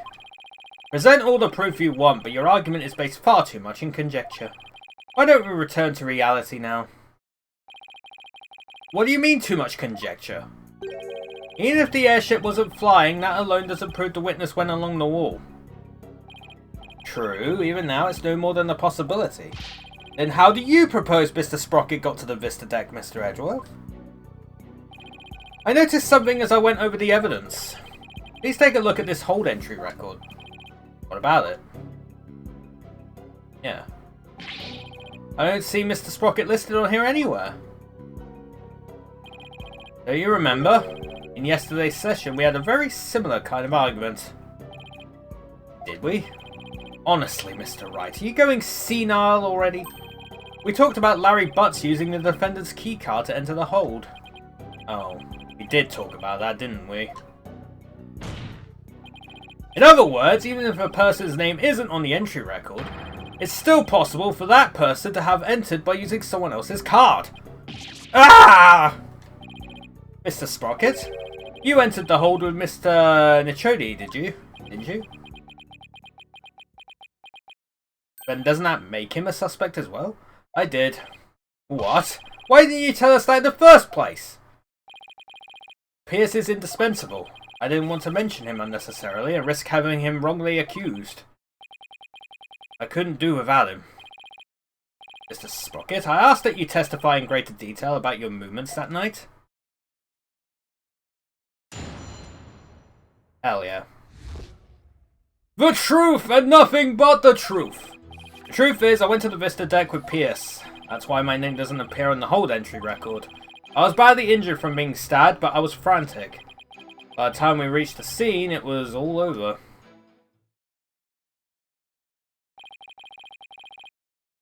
Well, this doesn't help me one bit. Mr. Sprocket, you've concealed information from us time and time again. I can't handle the truth. Who do you think you are, treating this court of law with such irreverence? That being said, I do appreciate the testimony you gave just now. Thanks to you, we now know why your name doesn't appear on the entry record. Now there are no more inconsistencies in the witness's testimony. Ugh! That's Mr. Edgeworth for you. He never leaves a loose end dangling. You okay, Nick? I wouldn't exactly call this situation okay. Somehow I'll have to coax the information we need for an opening out of him. If I even can, that is. Oh, shit.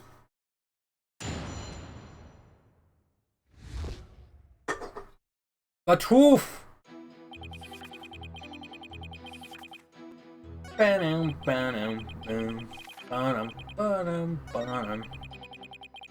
injured from being stabbed, but I was friendly. Hold it! Speaking of your injury, how are you doing now? The knife wound is deep and continues to throb with pain. Fortunately, my internal organs were spared, but one wrong move would have spelled the end for me there. Even so, I've seen you up and about all over the place since the incident.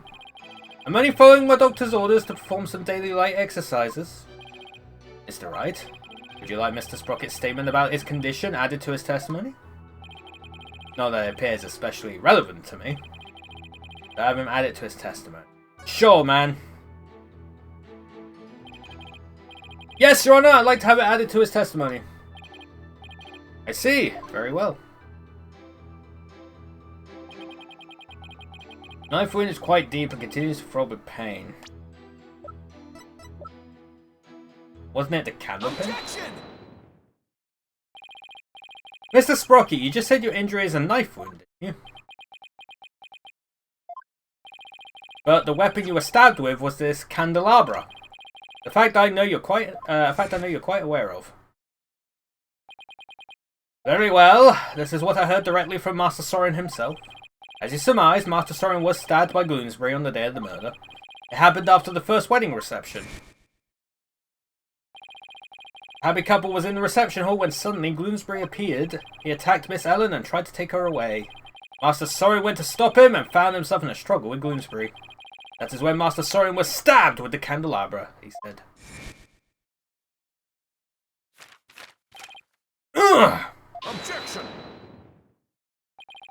It must have been a simple memory slip that made him misspeak. It happens to everyone. It has nothing to do with the case. You must be pretty desperate to point out something so minute. Ugh! I have to agree, Mr. Wright. You hardly need to make such a big deal over such a small mistake. But I contend that it's an important inconsistency. Besides, I couldn't find anything else. Anything I have to go after. And I say it's not important. Now, let's not waste any more time on this matter. I agree. Everybody has a little memory lapse every now and then. Hold it! But, Your Honor, please let me explain. But can you? Can you really explain to this court what makes this slip so important? Yes, I can, Your Honor. After all, it was Soren himself who told Pierce that he had been stabbed by a candelabra. This is more than a simple memory slip. There has to be some kind of reason for it. Well, Mr. Wright, please explain why the witness's slip of the tongue is so important. The point to focus on here is why the witness would mistake the weapon used to stab him. Think carefully, Phoenix. This could very well change the course of the trial. I see. So why did the witness make that mistake, Mr. Wright? Mr. Sprocket identified the wrong weapon used against him because he misspoke. He's covering for someone. He has no memory of it.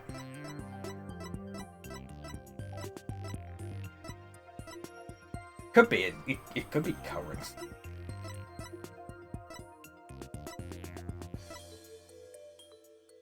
And again, it could be. It's one of these two. Definitely not he misspoke. He has no memory of it. He doesn't remember the incident, let alone the weapon used against him. Not only that, but I believe Mr. Sprocket has some sort of memory disorder. Oh, the notebook! Yeah, that's fair. He puts everything in the notebook. He probably has, like, PTSD from the frickin' car accident, right? Therefore, the defense contends that Mr. Sprocket's testimony thus far is invalid. Objection! Just because you can't find a flaw in his testimony, you want to throw it all out? Your baseless claim is nothing but pure slander of the witness's character. Mr. Edgeworth is correct, Mr. Wright. Can you explain your grounds for making this claim?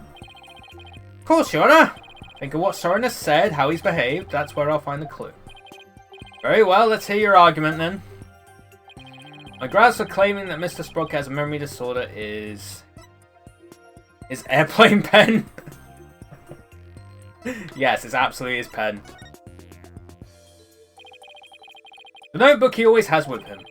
I saw daily events and information about the people around him recorded in it. Like a diary, perhaps? No, Your Honor. It's much too detailed to be an ordinary diary. It's more in the order of a database, actually. A database, you say? That's right.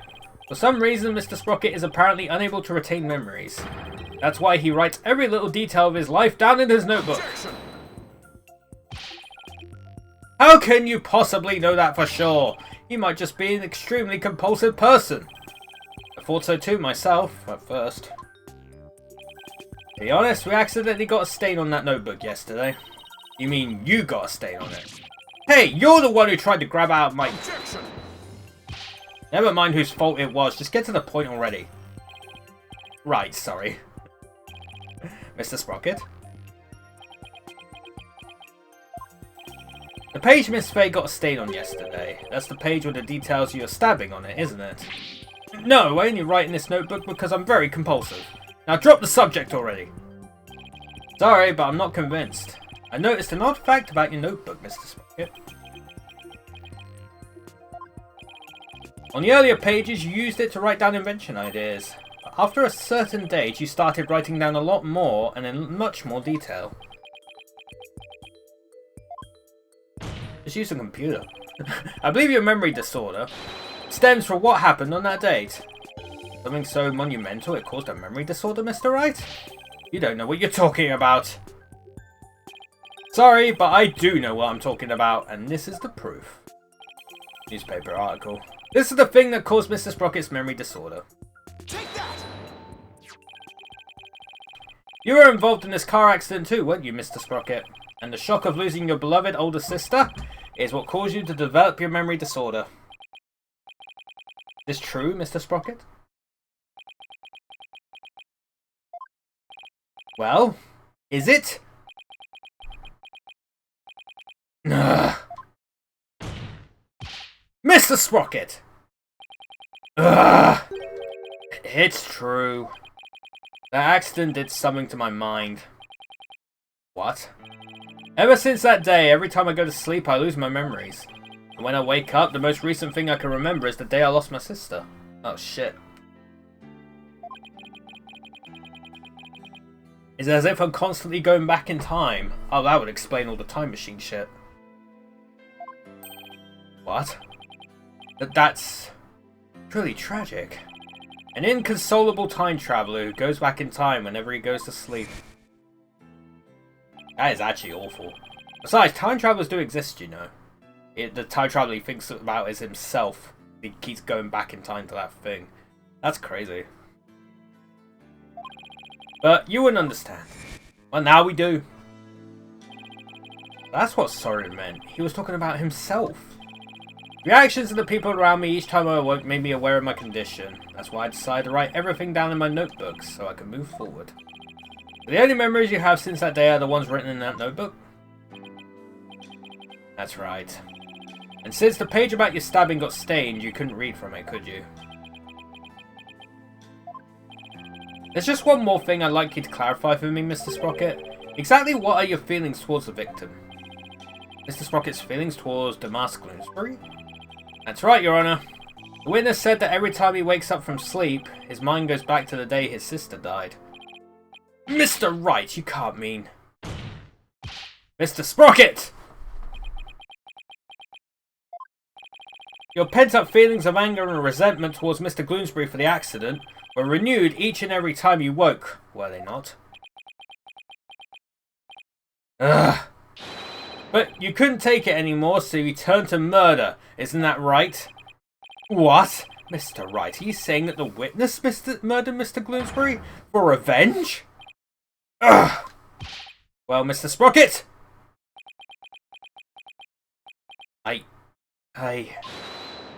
Uh-oh. I know who it is. Yep.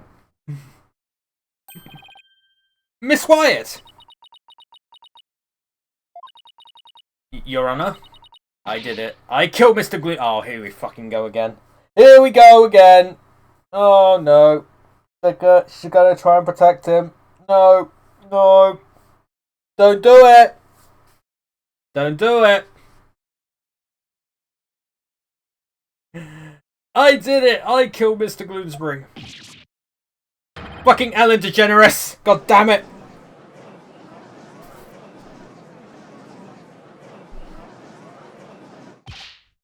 Miss Wyatt, what are you trying to do? Don't tell me you're still thinking of going that route. Soren is innocent. He can't be found guilty. Take me instead. Ellen, please, try and get a hold of yourself. I guess you really meant it. My Soren didn't do anything wrong. I'm the one who should be convicted. Are we to understand that you're confessing your guilt? No, no, no! Now wait just a minute here. Ellen, why would you cover for me? After I testified that I thought you must have killed him. I'll admit, I couldn't believe my ears at first. But all I want is for you to be happy. Your happiness is my happiness, Soren. Oh, but without my notebook, I'd even forget those feelings are yours by tomorrow. Knowing Nad, do you still feel this way? You've loved me all this time. The same way you did before the accident. That's how I know that you're the same person I've always loved. No disorder can change that! Ellen. Your Honor, there are 2 things I'd like to correct. 2 corrections? Please tell me he's going to confess now. What are they? First of all, I want to withdraw one of my statements. That's right, Dumas was killed by Ellen. He's going to blame himself now. Without memories to rely on, I took the police completely at their word. You can't be serious! That means Soren never really doubted Ellen in the first place, did he, Nick? Ellen really does love Soren with all her heart, but in order to save her, I'll still have to go after Soren. I hope you can forgive me, Ellen. And what was your other correction, Mr. Sprocket? He's gonna confess now, isn't he? The truth is, I never felt anger or resentment towards Dumas about my sister. Oh, okay. What? Why not? That's because the one who caused the car accident was me. Oh, shit. What?!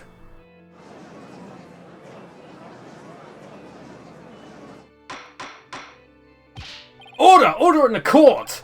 Please continue, Mr. Sprocket. I'm the one who killed my sister. To protect my career and my future, my father made Dumas take the blame. In exchange for money and the position of lead servant. Ah. So you see, Dumas must have held a grudge against me, not the other way round. And he must have attacked Ellen to get his revenge on me! Are you sure about all of this, Mr. Sprocket? Very sure. It's all been written down in detail in my notebook. That notebook is important evidence supplying background to this case. So is he trying to, like, bring it back round to it being self-defense? I guess that's his plan. He's going to try and, like, go the self-defense route again. I must insist you submit it as evidence. Oh, re-added. The lawyer said I had turned to murder, but that's just not true. However, it is true that my older sister and Dumas are both dead because of me and my negligence. I just glanced through Mr. Sprocket's notebook. I wasn't able to read the part about when he was stabbed due to the bloodstain, but what's written here about his sister's car accident is exactly as he stated. Your Honor, as long as it matches what's written in that notebook, can we still take the witness's testimony as valid in spite of his memory disorder?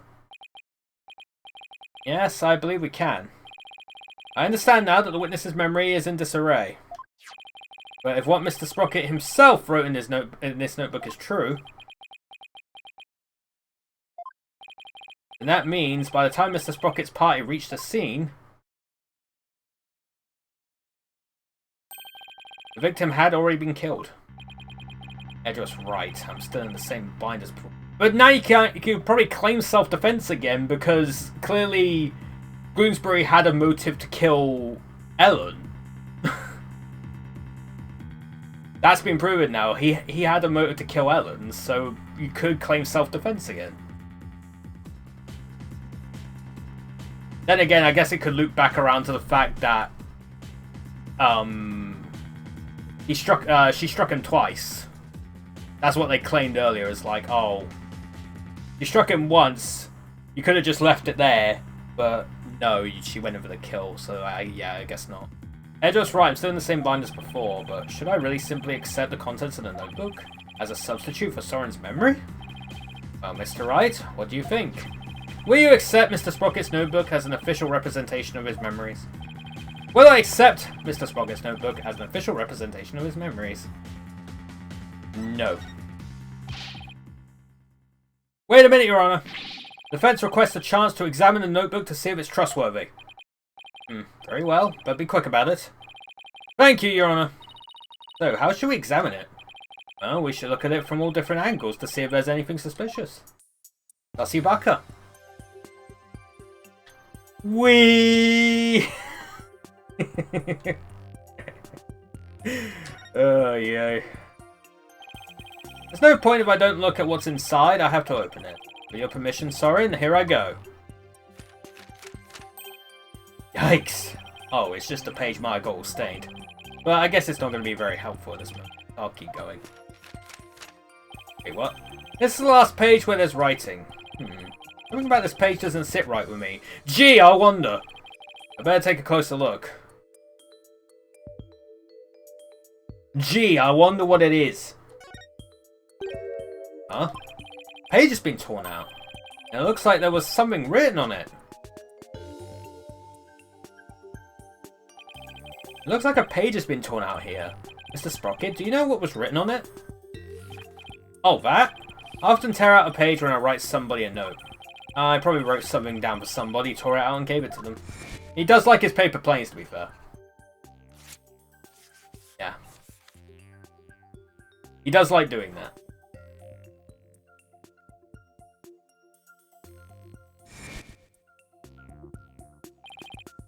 Oh yeah. Solves that then. Wait a minute. We can't ignore the possibility that something important was written on that page.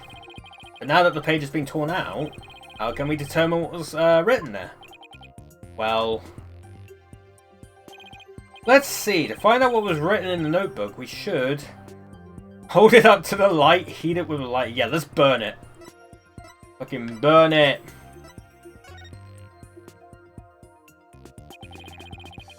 If we use a fingerprint powder on the notebook, we might be able to see what was written.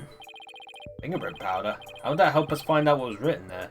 I guess, yeah, we kind of did that in the previous case, didn't we? Well, if the writing left indentations on the blank page behind it, fingerprint powder could make those small indentations visible to the naked eye. Oh, stop. Fingerprint powder would only sully the notebook further.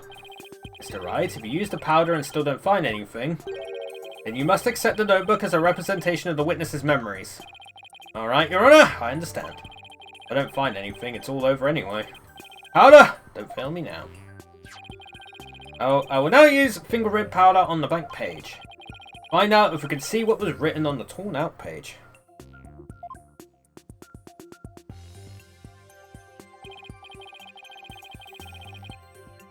First, I'll apply some fingerprint powder to these pages with A. If I've dusted on enough powder, I'll use blow! Haha, to blow the excess powder away. If something should appear, I should switch to analyze mode, point to what came up, then confirm my choice. Let's do this. I'm spreading my cocaine everywhere.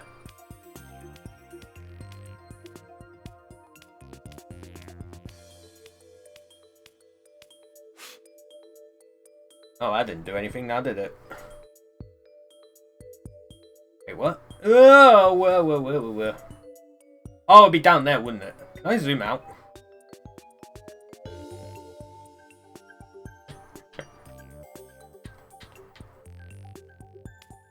Idiot. I should have done it down here.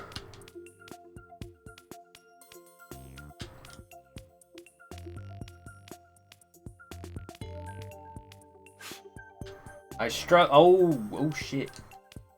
You struck him what? Killed them. Oh no. That doesn't seem very good.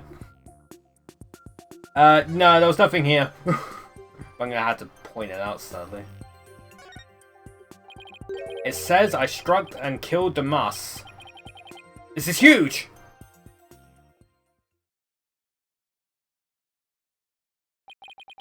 I struck and killed the mouse. That's what was written on the torn out page. What?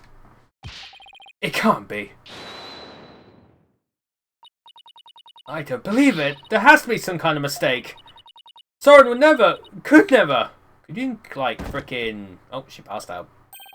Miss Wyatt, can't you just, like, compare handwriting? Bailiff, please get the defendant to the infirmary at once. Why can't you compare handwriting? Like, you could probably prove that it's Soren's handwriting through all the fucking other writing in the notebook, right? Apparently the defendant got too worked up. She's resting in the infirmary as we speak. Now then, please continue, Mr. Wright. Yes, Your Honor. This notebook is all Mr. Sprocket has to remember things by. With this critical page torn out, not even Mr. Sprocket himself knew the truth of what he'd done. I'm the one who killed Damas? So it wasn't Ellen? Goodness. Mr. Sprocket, does this mean you were at the crime scene during the murder after all? I guess I must have been. Can't you compare the handwriting though? But, Mr. Sprocket, can we really believe what's written in this notebook? Nobody touches this notebook but me. And when I sleep, it's under lock and key. But someone else did touch it. I don't remember writing that I killed Damas, but I guess I must have. Well, now that we have a confession, I'm afraid I must render my verdict. Order! Yes, Your Honor. Please give your ruling now while Ellen is asleep. I want the woman I love to be set free as soon as possible. Soren really does love Ellen after all, doesn't he? I think I know who the true culprit is, because there's one other person who had hold of that notebook, chat. There was one other person. Yeah. So this is how it ends, but is that how it really went down? Is there really no way for them both to be happy? I know we should consider anything written in the notebook to be the truth, but still. I myself wrote of the crime in my notebook. No further proof is necessary. Soren himself wrote in his notebook? Wait a minute. Very well. I will now give my verdict. Ellen is about to be found not guilty, and Soren will be convicted for the crime instead. Yeah. Am I really ready for the judge to give his ruling? I am not. No, not when there's still one more avenue left to explore. This court finds the defendant, Ellen Wyatt. Your Honor, there's still something that bothers me about that notebook. Oh, is there? What are you doing, Mr. Wright? All you have to do is keep quiet and your client's a free woman. I know, but I think there might be more to this case than meets the eye. Quite sure, yeah, but I think there still might be a way. A way for Ellen and Soren to be happy. What do you mean by more than meets the eye, Mr. Wright? I believe the question here, Your Honor, should be, why was the incriminating page torn out in the first place? Why, to destroy the evidence, I would imagine. But removing it from the notebook is the same as removing it from Mr. Sprocket's memory, which means he wouldn't have been able to trick the police if he came under suspicion. No, if he wanted to cover up his crime, you would have to remember that he had done it. What are you getting at with this line of inquiry, Mr. Wright? Yes, please explain it so that we can all understand. He doesn't understand. Yes, Your Honor. The page was torn out of the notebook because... yeah, it had to be someone else. The incriminating page was torn out by somebody else. What?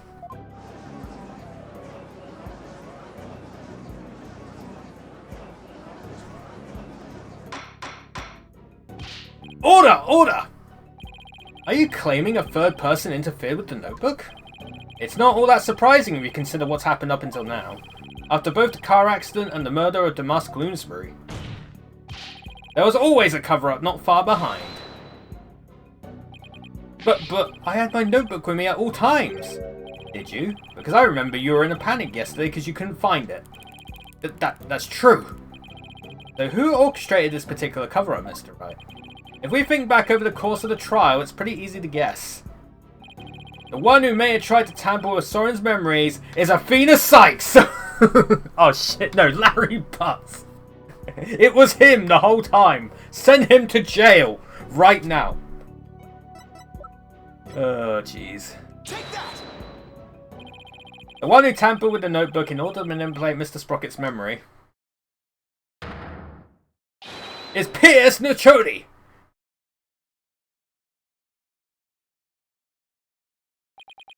Yes? Pierce tried to tamper with my memories?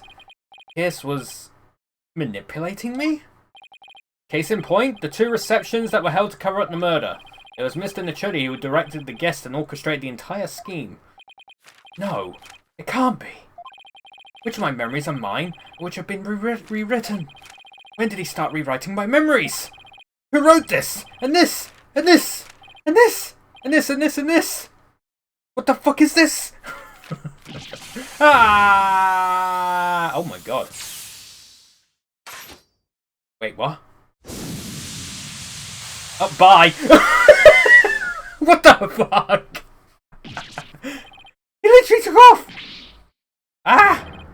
What? What was that? Look, Nick, he's coming back down. That was crazy. That was fucking amazing. My memories. Ellen. Oh, bye. Mr. Sprocket! Bailiff, please get Mr. Sprocket to the infirmary on the double.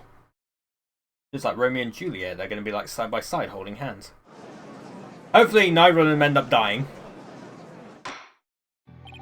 Mr. Sprocket has been taken to the infirmary. We don't have to worry about him running away, so let us resume where we left off. Your Honor, the defense would like to call Pierce Nachudi to the stand. We already know he carried out the cover-up to protect the company and Mr. Sprocket. What more do you want from him? This time is different. The notebook, or rather Mr. Sprocket's memories, have been tampered with. That means the only person who knows the whole truth is now Mr. Nachudi. Don't tell me, are you actually trying to drum up a third suspect in order to exonerate the defendant and her groom? I'm not drumming up anything, nor do I have grounds to accuse him of anything. Yet. All I know is that Mr. Nachudi is the only one who knows the truth. And I think he's still hiding something. Something we don't know about yet. No grounds yet, is it? Well, Mr. Edgeworth, does the prosecution consent to calling the witness to the stand? It does, Your Honor. However, I would like a little time to talk with the witness before we do. Very well.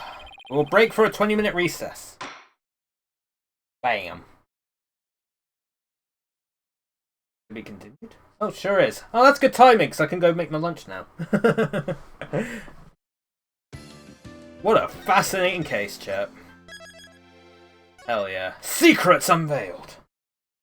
Alright, chat, as I said, I'm going to go make my lunch, and I'll be back, and then we'll conclude this case! Seems like there's some more mysteries left to solve, so, should be very fun. But yeah, chat, I will be back momentarily.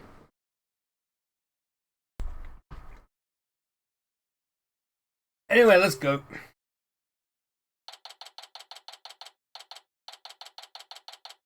September 23rd, District Court. Defendant lobby number 3.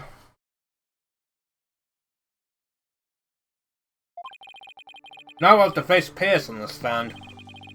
I'm not sure if I should be surprised or not. One thing's for sure, he won't be an easy adversary. So, do you think Pierce did it? It's too late to say anything at this point, but I do think he's still hiding something. Nick! Why didn't you pin everything on Soren Loser back there? Looks like Larry still hasn't given up on Ellen. This Pierce guy is a real bad guy, and Soren and Ellie will live happy ever after together. Larry, that's not the kind of thing a decent human being says. Shame on you, Larry. Shame. Oh, boo-hoo. You think I don't know? I know how to give up on my Ellie. But, Nick, promise you'll make her happy. She deserves a happily ever after. I'm sure Soren will make her happy once all of this is said and done.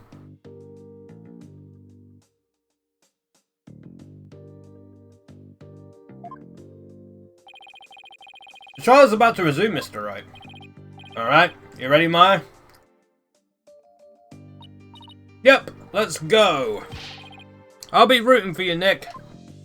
Will you, though?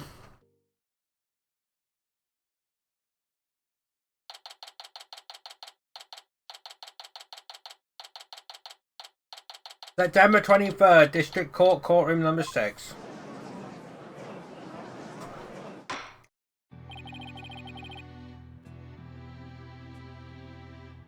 The court is now back in session. Witness, please take the stand. Hey, ma'am. Please state your name and occupation. My name is Pierce Nachudi. I'm the Sprocket family butler. Let's get straight to the point, Mr. Nachudi. Someone tore out a page from Mr. Sprocket's notebook to manipulate his memories. That person was you, wasn't it? That is correct. What about it? Well, that was easy. But why did you do it? Why did you tamper with Mr. Sprocket's notebook?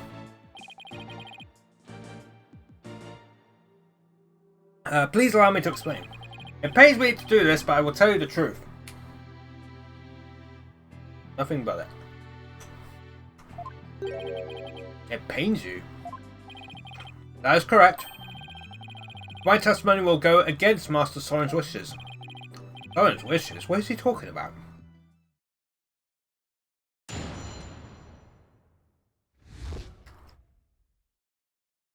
Why, I tore out the page. I rushed to the Vista deck, but the crime had already been committed. I saw Miss Ellen and Bloomsbury collapse and Master Soren writing in his notebook. Master Soren said to me, I'll take the blame for the murder, so please take care of Ellen. But I went against this order. I tore the page out of his notebook and hid the body. Wait a second. What Mr. Sprocket was writing in his notebook at the time? Could it be? It was meant to be a confession, an admission he killed Bloomsbury himself.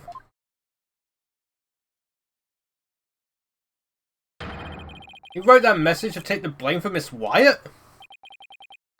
That is correct. Master Soren did hit Bloomsbury with the timekeeper to save Miss Ellen. And Mr. Sprocket was the culprit after all. However, that blow did not kill Bloomsbury. That makes sense. Mr. Sprocket's injury wouldn't allow him to put much force into it. Enraged, Bloomsbury tried to attack Master Soren, who was already seriously wounded. But just in the nick of time, Miss Ellen hit Bloomsbury from behind and finished him off, it would seem. The one who inflicted the fatal blow was the defendant. Yes, that is correct.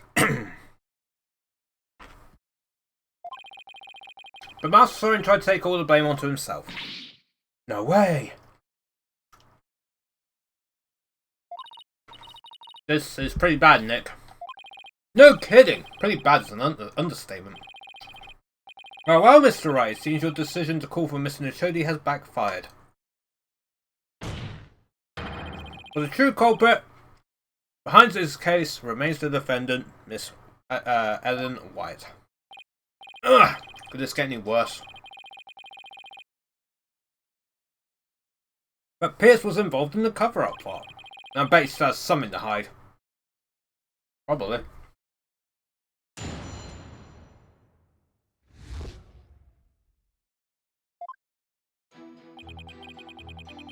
Bum, bum, bum, bum, bum, bum,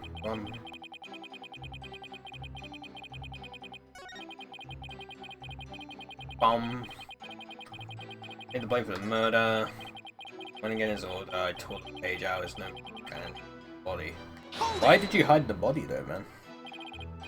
Mr. Nichodi, could you please tell this court about that in more detail? That, you say? Which part do you mean, Mr. Wright? Could you be more specific? Oh, alright.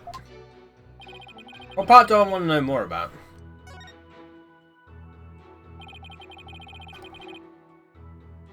Please tell me more about the hiding of the body. Very well.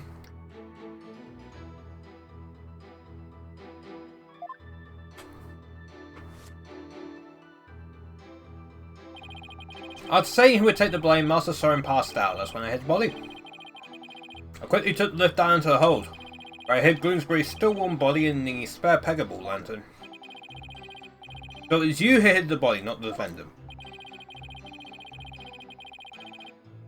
To think Mr. Butts would move the lantern containing the body to the reception hall. I did not see that coming. I don't blame you. Not even Larry can predict what Larry will do next. Maybe I should take another look at the lantern and evidence.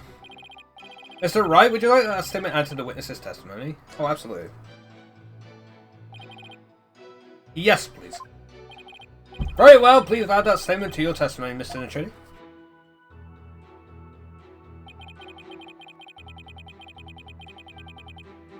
Still warm body.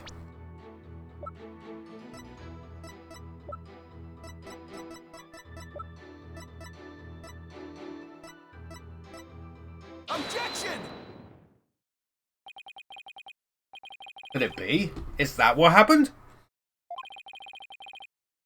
What I'm thinking is true, and maybe I could prove neither Ellen nor Soren did the deed. Mr. Lichodi, you said the body was still warm when you hit it, correct? So then what if Mr. Gloomsbury was still alive when you went to put his body inside the lantern? What? What?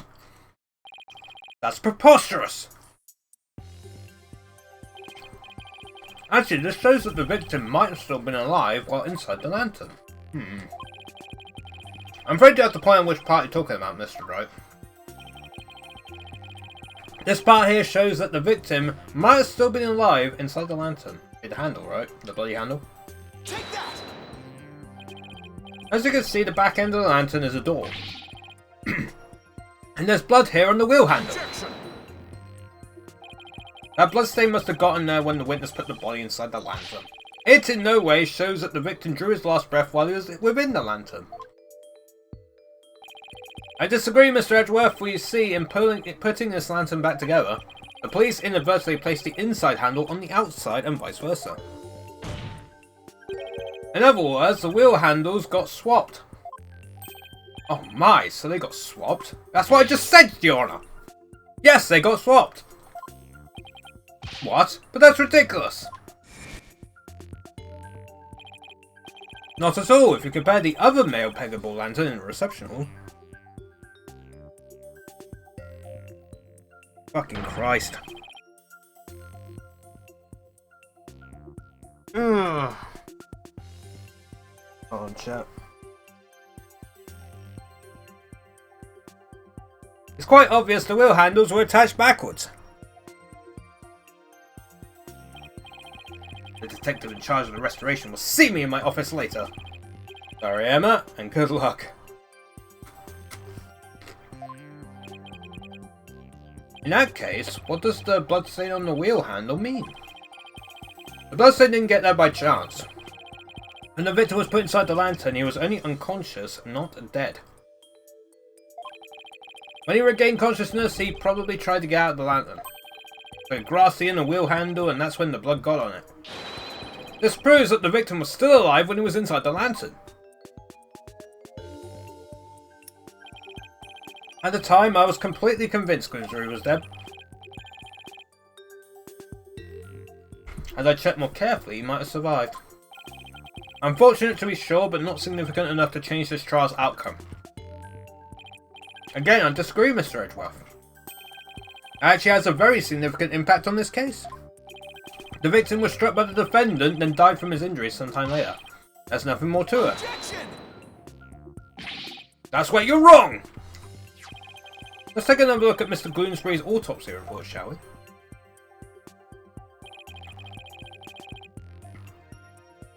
Please focus on the description of his injuries. It said one contusion was found on the back of the head and one on the side. Yes, the one Mr. Sprocket gave him and the one Miss Wyatt delivered to finish him off. No, the defence would like to submit a different interpretation. A different interpretation? The victim was knocked unconscious by the first blow and was then put into the lantern. Then what about the lethal blow by the defendant that the witness talked about? Yes, well, that didn't happen. After some time, when the victim regained consciousness and tried to get out of the lantern,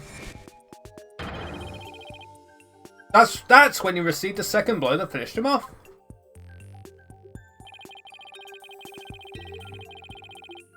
Taking into account that the victim was still alive for a period after the first hit, and that he did receive a second blow to the head, it does seem entirely possible. Objection? Yes, as long as the first blow didn't kill the victim instantly. Then there's a possibility that someone other than Mr. Sprocket or Miss Wyatt delivered the fatal blow. Objection! If that's all you got. Even if there was a time lag between the two blows, the prosecution's position doesn't change. What? What do you mean? It's elementary, Mr. Wright. After the reception, when the defendant was cleaning up the reception hall... Wait, which reception?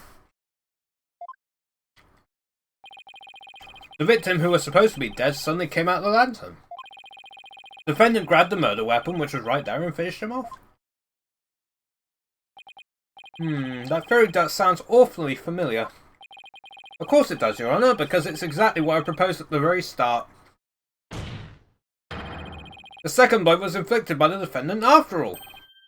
I see. It seems a tangle of mysteries has unravelled into a single thread. Objection! But as long as there's a possibility that the fatal blow was delivered by a third person, then we must continue the deliberations. Give it up, Mr. Wright! Unless you have something to prove the presence of your precious third person. Okay, Nick. Just relax. You can do this. Come on now. Take some deep breaths. Good idea. Deep breaths, deep breaths. There! Don't you feel better already? I was right. I should calm down, get my focus back, and go over everything again. And then hopefully I'll be able to find something to prove there was a third person.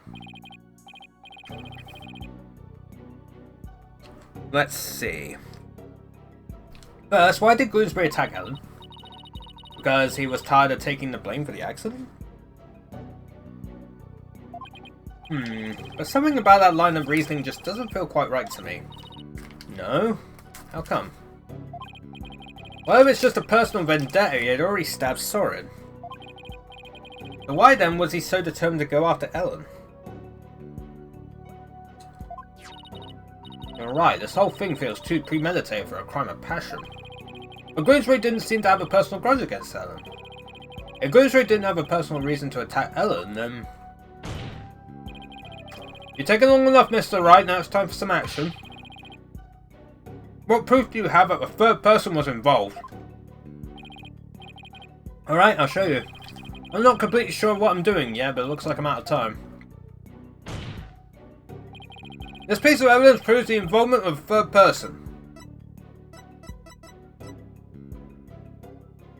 Oh, he's left-handed, isn't he?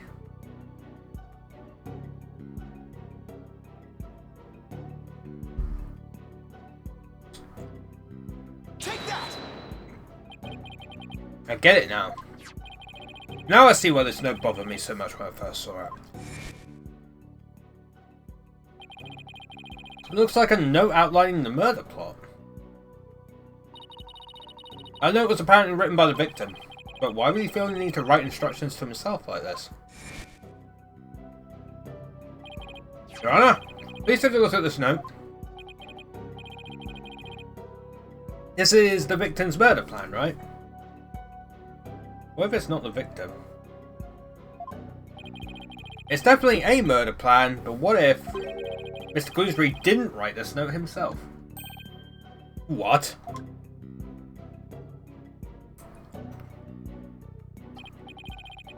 This is how you two intend to conjure up your mysterious third party, Mr. Wright?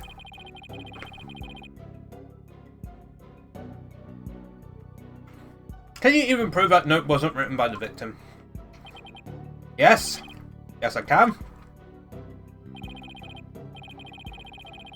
Very well then, please present your evidence, Mr. Wright.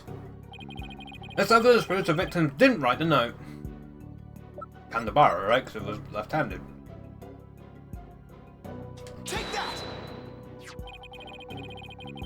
This is the weapon Mr. Bloomsbury used to stab Mr. Sprocket. I was wondering what you'd pull out this time. Dare I ask what that could possibly have to do with the note?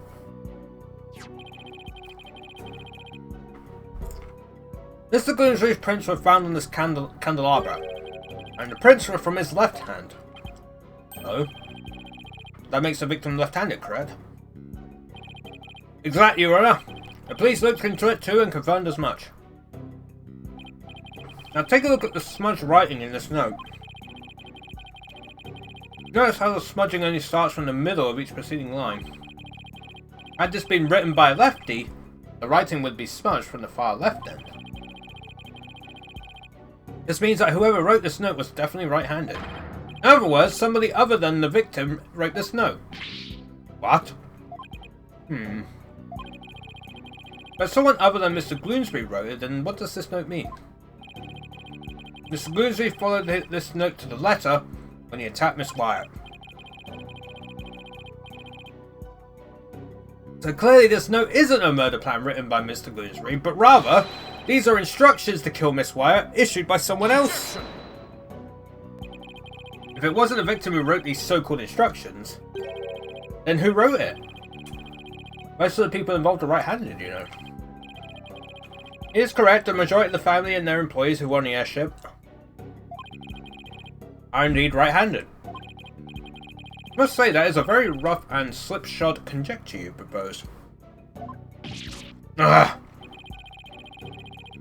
I admit I haven't figured out who wrote it yet.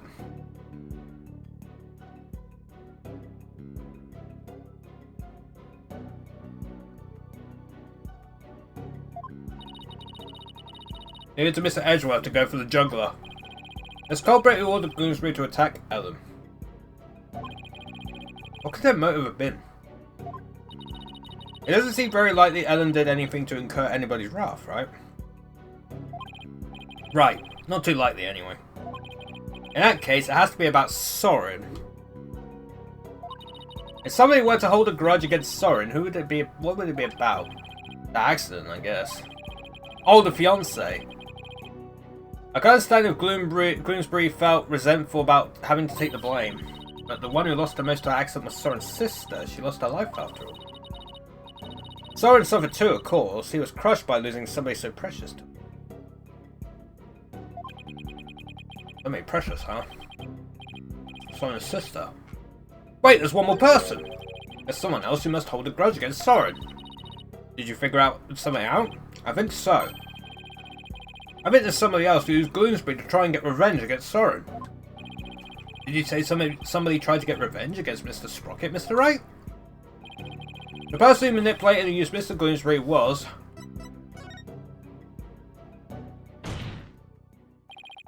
The person who used Mr. Bloomsbury to try and get revenge on Mr. Sprocket and finish Mr. Bloomsbury off to silence him was a man dear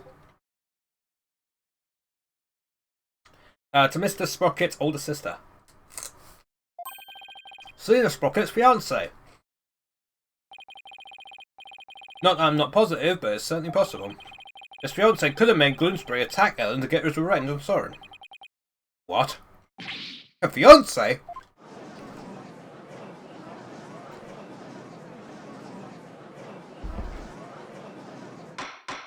Question is, who was the fiancé? Order in the court! Order, I say! Yes, it does seem quite believable that Miss Selina Sprocket's fiancé would bear a grudge against Mr. Sprocket for his role in the accident. Exactly, Your Honour. Maybe her fiancé was trying to murder Miss Wyatt in order to make Mr. Sprocket experience the same pain he'd felt. Objection! Miss Sprocket's fiancé was a surgeon, if memory serves, but the only people who attended the reception were family and staff members. That may be, but then that just means that Miss Sprocket's fiancé must have been among those who attended. What? Really? Of course. Otherwise, how could he have killed Bloomsbury? Oh, I see what you're doing. This is just another giant bluff, isn't it? Alright, I'll bite. Who exactly do you claim this fiancé to be? Yes, I would like to know as well.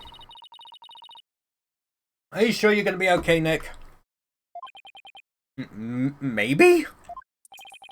When it comes to suspicious people, there's only one person on my list. I also agree.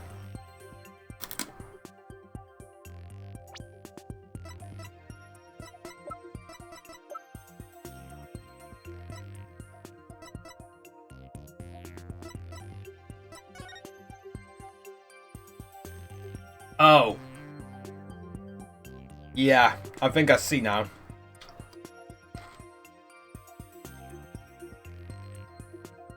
It's absolutely the butler, you can see because of the fucking, the wash, the pocket wash.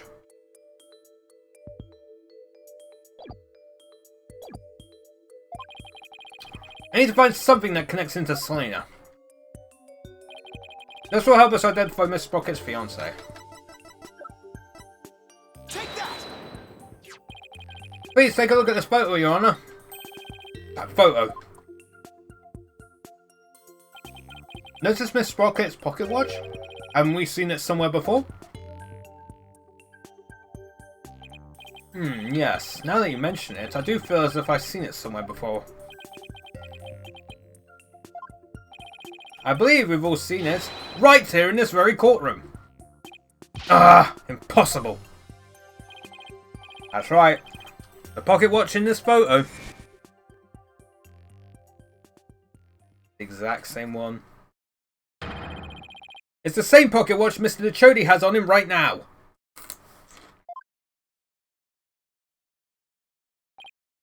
What? This is clear proof of a strong connection between Pearson Chody and Selena Sprocket. No. Well, Mr. Chody, is this true? Mr. Chody, you were once engaged to Selena Sprocket. That pocket watch, you keep it as a memento of her, don't you?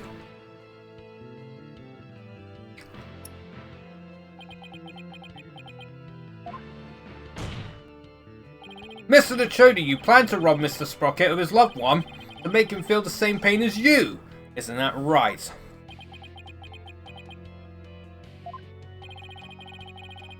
But Mr. Sprocket managed to fight back and knocked Mr. Gloomsbury unconscious. You thought Mr. Gloomsbury was dead and hid his body in the lantern. But then you noticed Mr. Gloomsbury regained consciousness. And so you finished him off to prevent your plan from being exposed. This is the defense's take on what really happened in this murder case. Mr. Wright, does this mean you wish to officially accuse this witness of the murder of Dumas Gloomsbury? Oh, of course. That's Gloomsbury. Does the defense accuse Mr. Chody of the murder? Yes. The defense indicts Pierce Chody on the charge of murdering Dumas Gloomsbury. Oh my. Mr. Chody, would you care to respond?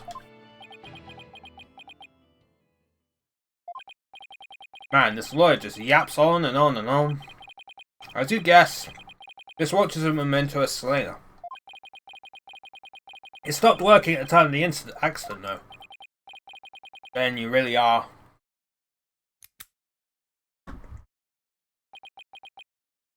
Yes, I was Selena's fiancé. And not just her fiancé, but the surgeon beside her deathbed. Objection! Mr. Chody, why didn't you tell me any of this before? Shut it, you useless prosecutor. I thought you could be of use, but apparently this case was too much for you. Oh. Oh. What did you say? Your office hadn't stuck its nose all up in this. I could have swept it under the rug. Not only did you interfere with the case, but you even let me fall under suspicion. That's because you kept trying to cover things up on the sly. Ugh! But covering things up wasn't your only involvement. The only person who had the motive to use the victim to try and kill Miss Wyatt was you! Ugh, that's... Did he get shot? Oh, he took it off.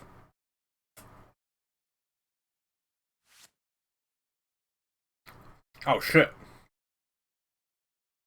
He's powering up! Malignant tumours. There are malignant tumours in this courtroom. Lesions oozing with false charges. The tumours are one idiotic lawyer and one useless prosecutor. After the truth is revealed, I have the both of you in Sizeville in the legal world.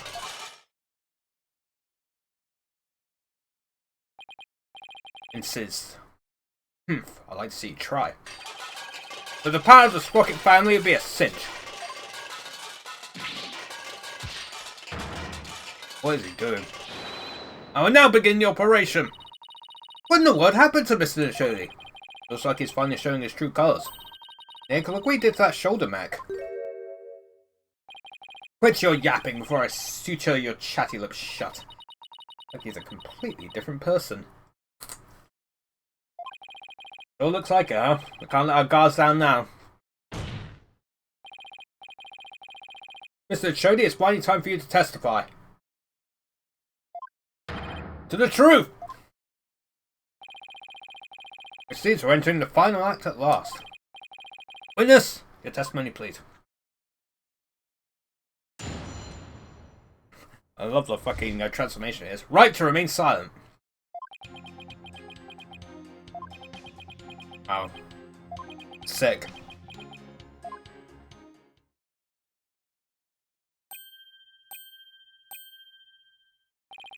Mr. Chody, why didn't you say anything?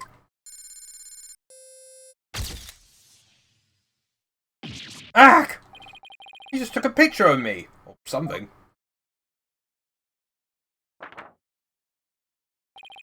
You want me to voluntarily testify hoping I'll make a slip of the tongue? Not a very impressive plan. Or brain, I might add. Ow. Wasn't called for. If you want to know something, you ask the question. I will answer, but I have no intention of making any voluntary statements of my own. Ugh. What's he trying to do, Nick? He's using the silent treatment as a strategy to avoid getting tripped up. Clever guy. No more lies, Mr. Chody. You'll tell us nothing but the truth from now on. Ugh! What do you think you're doing?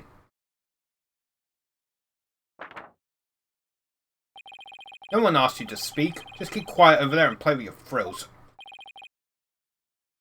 How dare you! Well, this is a rather unconventional situation, but please proceed, Mr. Wright. Yes, Your Honor.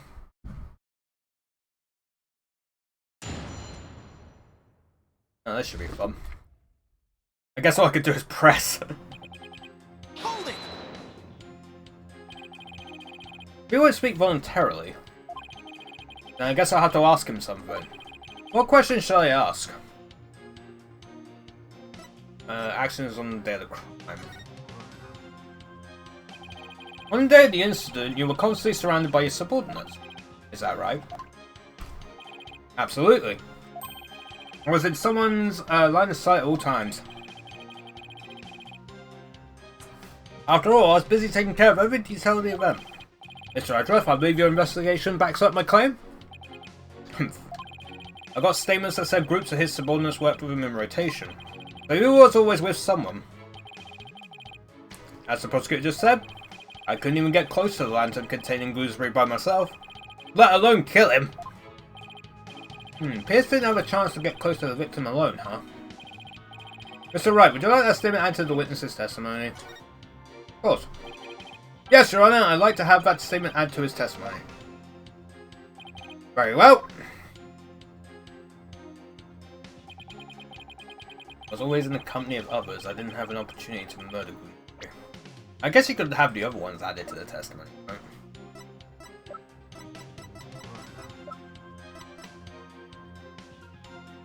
Objection!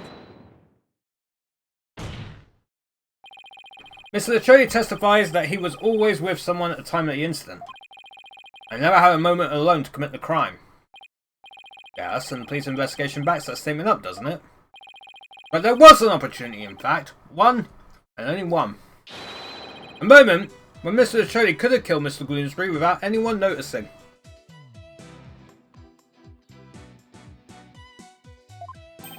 What?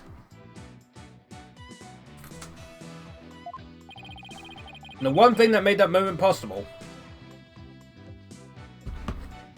Hold on, chat.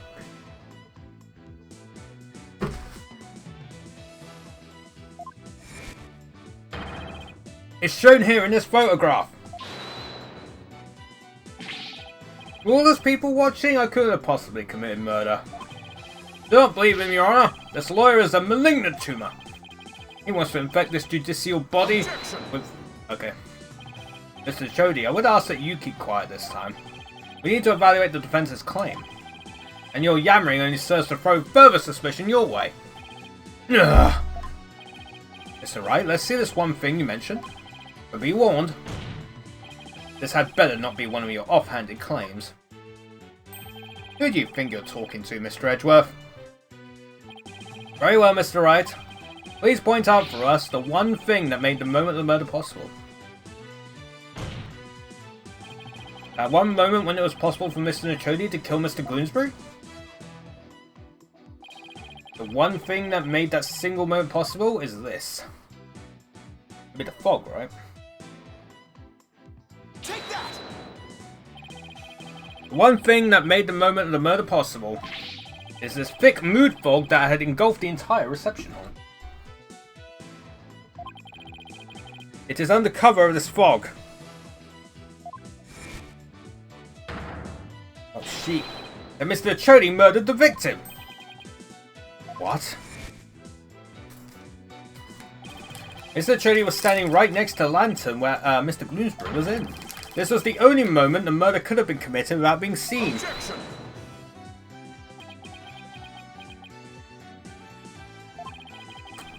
I can accept that there was a moment when the witness was obscured from others by fog. But that doesn't prove Mr. Nochodi killed the victim at that very moment. If you can't prove the crime was committed during the reception, the trial ends here. Nah. I was so caught up in finding a foothold that I forgot to think that far ahead. Well done, Mr. Edgeworth. It's time to call this trial's time of death. Well, Mr. Wright, can you prove the murder happened during the reception? Don't even bother, his claim is dead on arrival. Victory is within your grasp, prosecutor! Quiet, witness. I have no interest in victory. All I care about is the truth. One that we can only arrive at through further deliberation. Edgeworth. Enough of this, Your Honour. This trial is over. No, Mr. Chody, that is for me to decide. Mr. Wright, can you prove it? Can you prove that the murder was committed during the wedding reception? Why is there no verdict yet? The lawyer's obviously out of answers. The prosecutor, the judge, they're all infected. Their malignant stupidity is so advanced, not even the best surgeons can save them. In fact, not even a brain transplant could cure them. This court is infected with idiocy. It's a pandemic. Objection! Mr. Nochodi, that's enough already. Finally ready to give up, are you? No, just the opposite, actually. I'll prove the murder was committed during the reception by you. Unk. Prove it? Can you really, Mr. Wright? Yes, I can, Your Honour. To be honest, I don't know exactly how I'll do it just yet, but if I want to get to the truth Edgeworth was talking about, I'll just have to find that way. Very well, Mr. Wright. Let's have your proof. Enough of this foolishness, he's just bluffing. Stop him from speaking, Your Honour. I will do nothing of the sort. You are just the district court judge with the power of the Sprocket family. Enough of your foolishness, Mr. Nochodi. This judicial body will not succumb to the influence of money or power. Irk. No, let's hear it, Mr. Wright. Let's hear your truth. Big Phoenix, remember everything you've learned so far. You can do this. You can find the definitive evidence that will lead us to the truth. Rain glass. Big Phoenix, how can I prove the murder took place during the wedding reception? If Pierce committed the murder during the reception, then you had to have used the photo. Obviously the murder weapon. He used the murder weapon. Yes, the weapon that was used to strike the victim twice. That was the timekeeper. According to the autopsy report, the victim was hit by the same object both times. But without doubt, Pierce used it to commit the murder. The weapon used to kill Bloomsbury was... yeah, the timekeeper.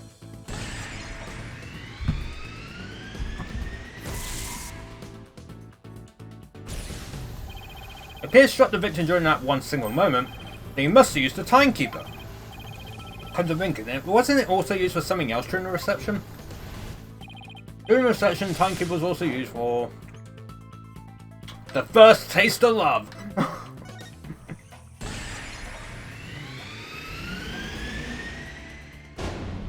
timekeeper had been activated. That's right, the timekeeper had been activated during the reception. If we activate the timekeeper again now, and find any trace of evidence of the murder, that would be conclusive proof that Gooseberry was killed during the reception.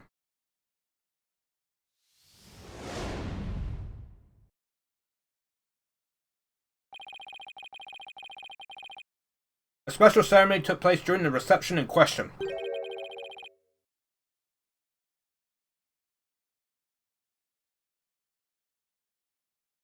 What kind of a special ceremony? It was called the first startup of love. Apparently, the couple activated the timekeeper for the first time during it. Does that mean the timekeeper here in evidence isn't activated at the moment? And what would happen if we were to activate it? Why don't we see for ourselves? It would give us a chance to examine it. While we're at it, we just might find some conclusive evidence.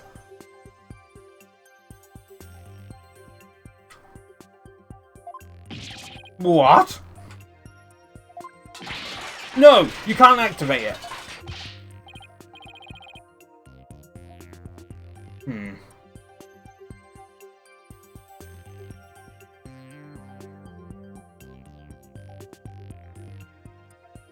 Give me a second.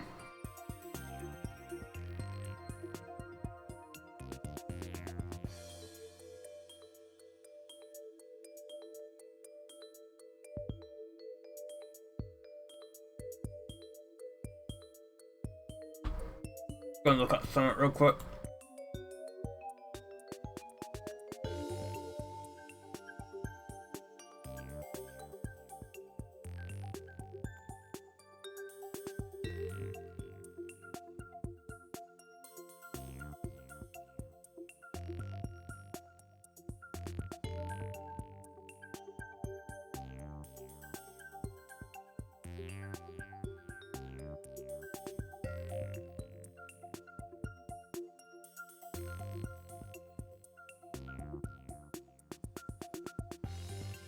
Okay. That was annoying. But oh well.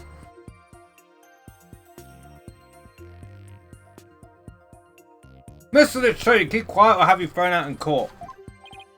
Ugh.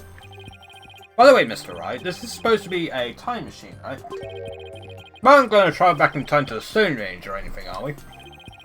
I don't think we have to worry too much about that, Your Honor. I'm still a little nervous, nonetheless, but the truth must be known.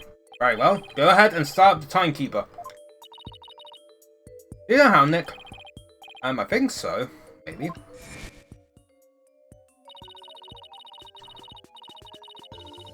The bride and groom each had a symbol of their love, and when they put them together... Oh, how romantic. Let's see, I think the symbol of the groom's love must be the timekeeper itself. What symbol of the bride's love will fit together with the timekeeper? Oh, I know, that has to be it. Mr. Wright, are you ready to activate the time machine now? Yes, Your Honor. The symbol of the bride's love that's necessary for activating the timekeeper is... Could be that, isn't it? Miss Wyatt's pendant. It's the symbol of the bride's love that's necessary for activating the timekeeper. What? Then does that mean you could start it up with Miss Wyatt's pendant? Sure can, Your Honor. I believe so, Your Honor. Very well, please try it now, Mr. Wright. Okay, here I go. But first, I had to figure out where the pendant goes.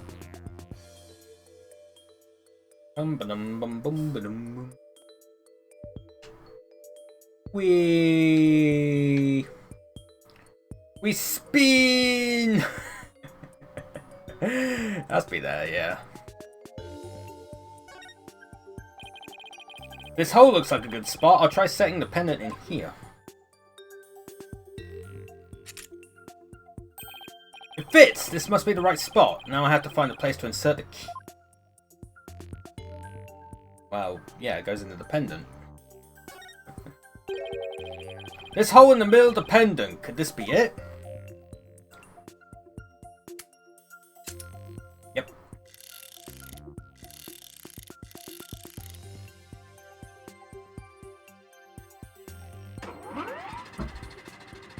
Whoa! Oh. Oh. Oh shit. It worked! The timekeeper's been activated! Now all I have to do is find proof that the crime was committed during the reception. That would be the thing on top, wouldn't it? That.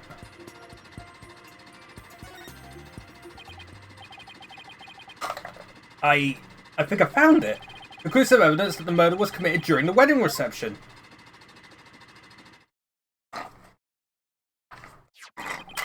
Just as I suspected, there's evidence of the murder inside the timekeeper, Mr. Nichodi. Timekeeper was only activated and opened during the wedding reception, right? No! Stop! So that means this is conclusive proof that the crime was committed during the reception. Act! After you killed the victim under the cover of fog, you closed the timekeeper to hide the bloodstain, didn't you? Yep. No! You're wrong! Ellen killed Bloomsbury! It wasn't me, I tell you! Give it up, Mr. Nichodi. How could the defendant, who was in the middle of pledging her love, have possibly committed the murder with everyone watching her? It was the family. Yes, all the family members conspired together to kill him. There's no way you could talk your way out of this, Mr. Nichodi. During the reception, during that one dreamlike moment, only one person could have used the timekeeper to beat the victim to death. And that one person was you! Peter Nichodi! I probably pronounced his name wrong the entire time. Nag! Ack! Meltdown time? Bullshit. No. It isn't over yet. I won't give up. No, no! I cut the artery. This stupid thing. We must stop the bleeding now. Give me forceps. Forceps, I said. Hey, where is everyone? Fine. I'll manage this alone. I'll do it all by myself. I can fix anything. Repair anything. You have to get better. You have to live. You must. I would have been able to save her. If only I hadn't listened to her. If only I had treated her first. If only that Soren hadn't been, Oh! Selena! No! Oh shit. That was crazy.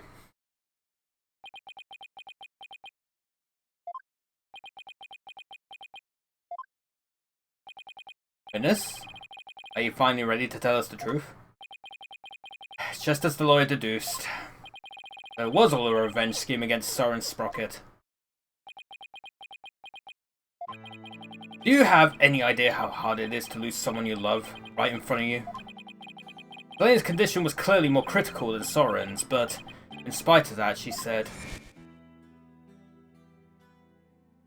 "Please, help Soren." Miss Sprocket's last words. That's what she really meant by those words. I was able to grant her wish, but at the price of her life. So you got a job with Sprocket Aviation and waited for your chance to get revenge.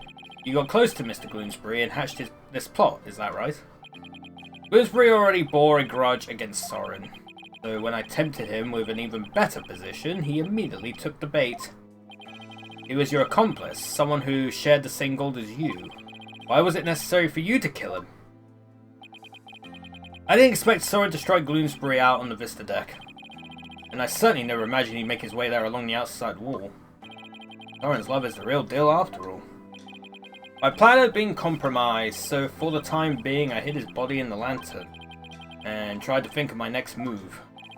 And then Mr. Bloomsbury came to during the second wedding reception. As soon as I saw Bloomsbury, I instantly hit upon an idea. Pinned the blame of Bloomsbury's murder on Ellen. He tried to break up the couple by making the bride out to be a murderer. How despicable! Soren was getting the company and the wedding.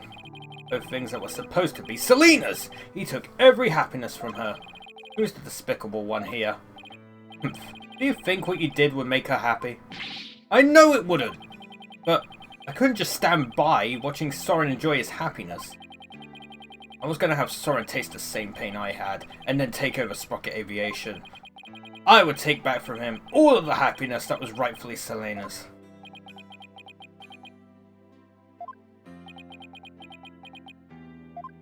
It was an accident. Time stopped for me the day I lost her.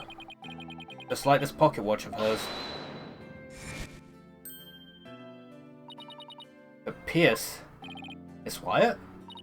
I believe Selena would have said, "Leave this ill will behind. Your time is yours to live." It's too late for me. Time will never advance for me ever again. What? It can't be. Oh, it started working again.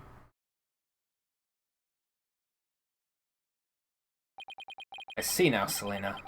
What I did was wrong.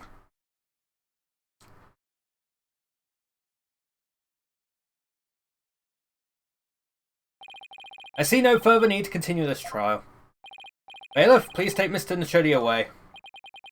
Pierce Nachodi, another inconsolable time traveler, who lived in time that stood still. Name was Soren. The time stopped for the pair of them, I guess. Now then, I must render my verdict regarding the defendant.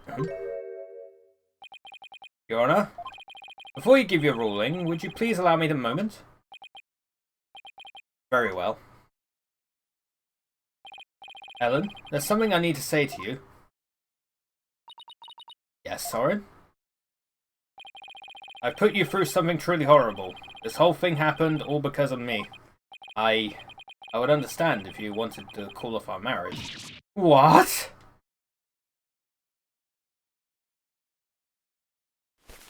Oh boy.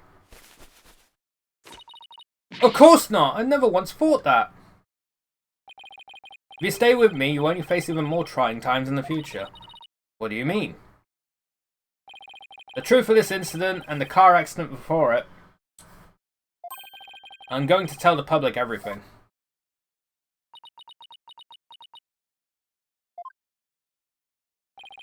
I expect the company's reputation will suffer and I'll take a lot of criticism, but I feel I can only really start over once I get everything out in the open. Soren. After all that's happened, I might not have the right to ask you this, but, well, how should I say this? Maybe I'll just... Please tell me he's gonna write it down.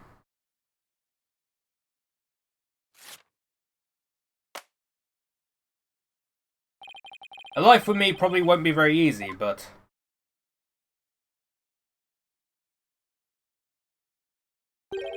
Will you marry me? I mean, she's still in the wedding dress. Yes, of course! Oh, how cute. Your Honor, thank you for this time. Please continue with your ruling. Very well, but first I have one question. Do the two of you pledge your eternal love for each other to the goddess of justice, Themis? I do, Your Honor. Oh my god, they're getting married in court as well. I do. Does the prosecution or the defense have any objections? Well done, Your Honor. No, no objections here. Defense has no objections either, Your Honor. This court finds the defendant, Ellen Wyatt. Ah, that's not right. This court finds the defendant, Ellen Sprocket. Ah, cute. Not guilty. She got declared not guilty and wed on the same time. That's funny. I like that.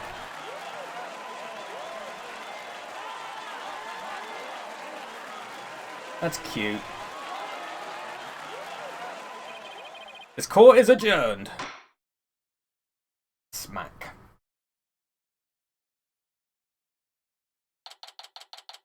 There we go, chat, that's it. We're nearly at the end. September 23rd, 11:36 AM, District Court, Defendant Lobby number 3. Ellen? Soren, congratulations. Mr. Wright, I can't thank you enough. If you hadn't exposed the truth, Soren and we wouldn't. But now you can finally start your new life together, right? Oh, thank you. Mr. Wright, we'll be holding our real wedding ceremony in the near future. Would you do us the honour of coming to it? I want you to witness our fresh start. Of course, I wouldn't miss it for the world. And Ellen, this time it'll finally be happily ever after, right? Oh, yes. The two of you have persevered and overcome this trial together. And no matter what obstacles come your way, I'm sure you'll be able to handle them. And there's another thing I'm sure of too. This person will always be watching over the two of you. It'll be, her, right? Take that! Selena, yes, I think you're right. And we promise to live life to the fullest, for Selena's sake too. Right, Soren? That's right. Well, we better be on our way. Yes, my love. And get dressed. Oh. Wow, the old fresh old carry, huh? Way to show off. We'll be seeing you. Goodbye for now. I'll be looking forward to that wedding. Hold on tight, Ellen. You better believe I will. I'm never letting you go. Oh, is he gonna fly off? Sure is. Okay, that's showing off. Fucking... There they go. You're not thinking of going to that wedding by yourself, are you, boss? Oh, hey, Athena. You're taking us too, right? Oh boy, I bet there's going to be all kinds of fancy food there. Athena, when did you get here? Just now? I would have been here to cheer you guys on earlier, but Trucy never gave me a chance to slip away. You're going to be in even bigger trouble with her later. Speaking of the wedding, maybe I should ask them to invite Edgeworth. Mr. Edgeworth? Really? But he thought Ellen was guilty all the way to the end. That may be true, but he just wanted to find the truth, man. We already knew that. Don't even bother. His claim is dead on arrival. Victory was in your grasp, prosecutor. Quiet, witness. I have no interest in victory. All I care about is the truth. One that we can only arrive at through further deliberation. If he hadn't stood up for us when he did, the trial probably would have ended there. You mean Mr. Edgeworth gave us that chance? Maybe. Though knowing him, I doubt he'd ever tell, even if I asked. Well, if that's how you feel about it, Nick, then why not try to get him invited? Hey, Maya! Have you ever tried to catch the bouquet? What? No. I never have either. Fighting over a bouquet that's been tossed by the bride? Talk about a fierce competition. I'm totally stoked. I'm not sure it's really supposed to be all that competitive. I'm a pretty good jumper, so I think I got a chance. He's definitely missing the point of the whole thing. And Larry, how did you manage to stay so quiet for so long? Shut up! Wishing the lady you fell in love with every happiness is what a real man does. I'm pretty sure that relationship was over before it even began, Larry. Darn it all, if only I was 10 years younger, things would have gone differently. Hands of time, why won't you turn back for me? I hate you, Larry.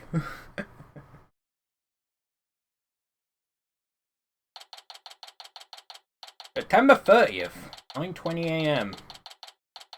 Pocket Park. Mooring Dock. Today is Ellen and Soren's third wedding ceremony and reception.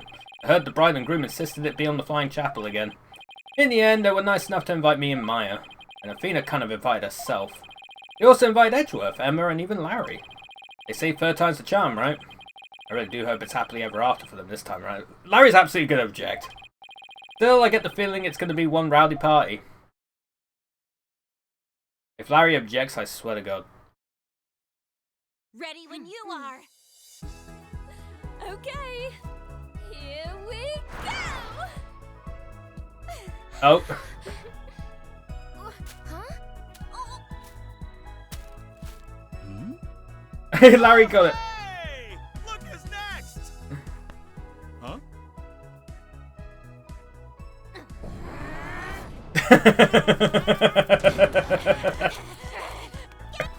Haven't you ever heard of ladies' first? I'm truly blessed to have you. That's cute. Adorable. And that's it. Chat, we're done. Let's see those final two achievements. Let's see them. Oh, I got some artwork as well. Learn about time traveler. Sunogai.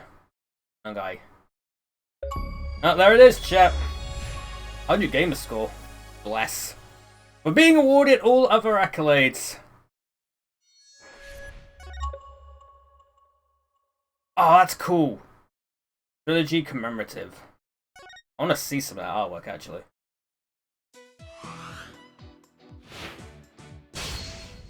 Man. That'll be in here, right? Oh, library!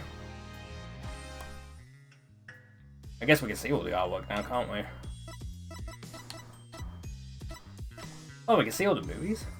Key visual illustrations. I wonder if they're all here. Sure is. Okay, that's pretty cool. I like that artwork. Where is Athena in it?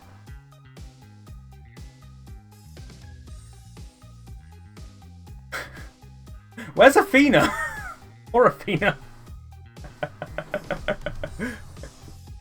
They've got Clavier, they got Nayuta, they have Blackwell in the background, Rafer, True C, got Emma there.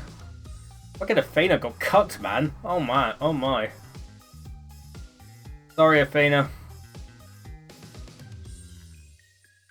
Holy shit. I do like that one as well. His artworks are cool.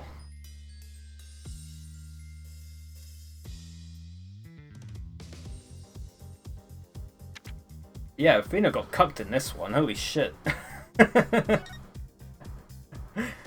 Unless she's like hidden and I can't see her, but I don't think I can see her. Yeah, Athena got cucked, man. Dang. All the movies are there. Oh, this is the stuff in the background, yeah.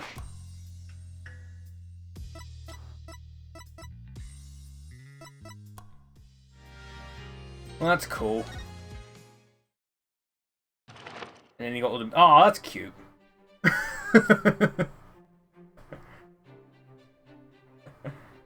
Look at them go! I haven't been in here yet, but I'm glad I did. Oh! Blackwell's there. Hey, Blackwell. Look at all the chibi characters. Oh, that's cute.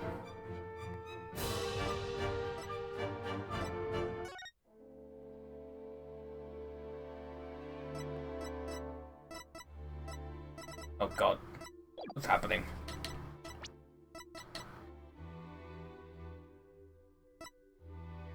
Where's the frickin' pursuit theme? There it is. This one's a banger. This one's my favorite.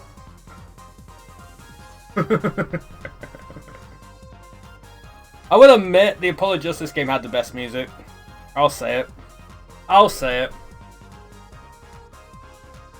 I wonder if Edgeworth will show up.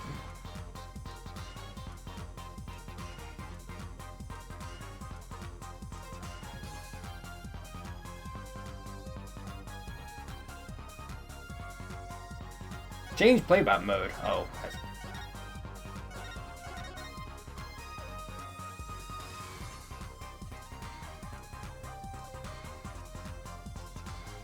That's cool. Should have investigated this more, but hey. Animation Studio. Yeah, okay, so I'll have all of them now, yeah. I did it! Mr. Charlie. Guessing Animation Studio just shows all like the things, right? Oh right, you can do your own. Dual Destinies, sure.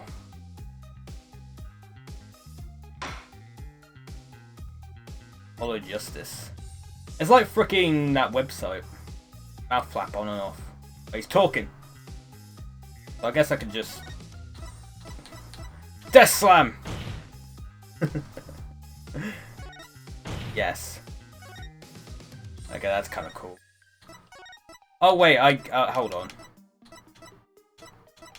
Where is he? I need the best line. Where is it? Where is it? Where is he? I probably went the wrong way for it. There he is. Silence. There we go. Silence!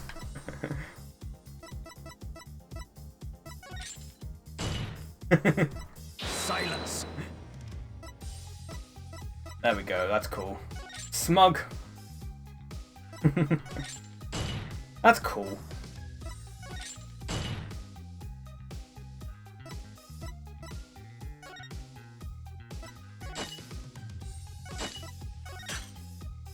Oh.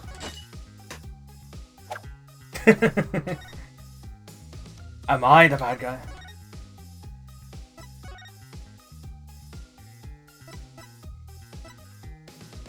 Hey, where's Athena? I want her death slams. Bomb bomb. Oh, that's some cool extras, I'll admit.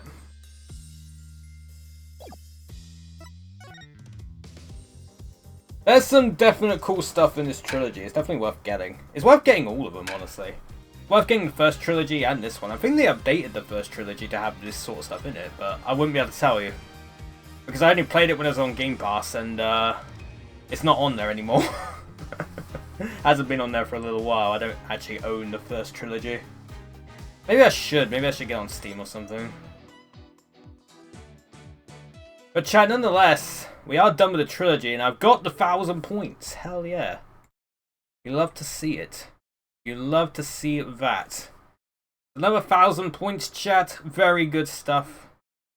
Very good indeed. We are done with Spirit of Justice. We are done with the Apollo Justice Ace Attorney trilogy.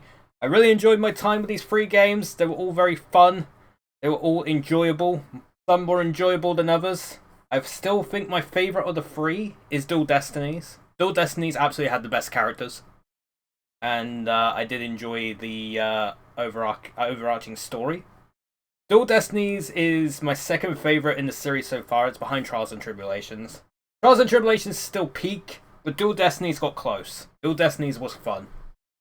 Which is, I'm not sure if that's a popular or unpopular opinion in the Ace Attorney fandom, but hey, it's my opinion, man.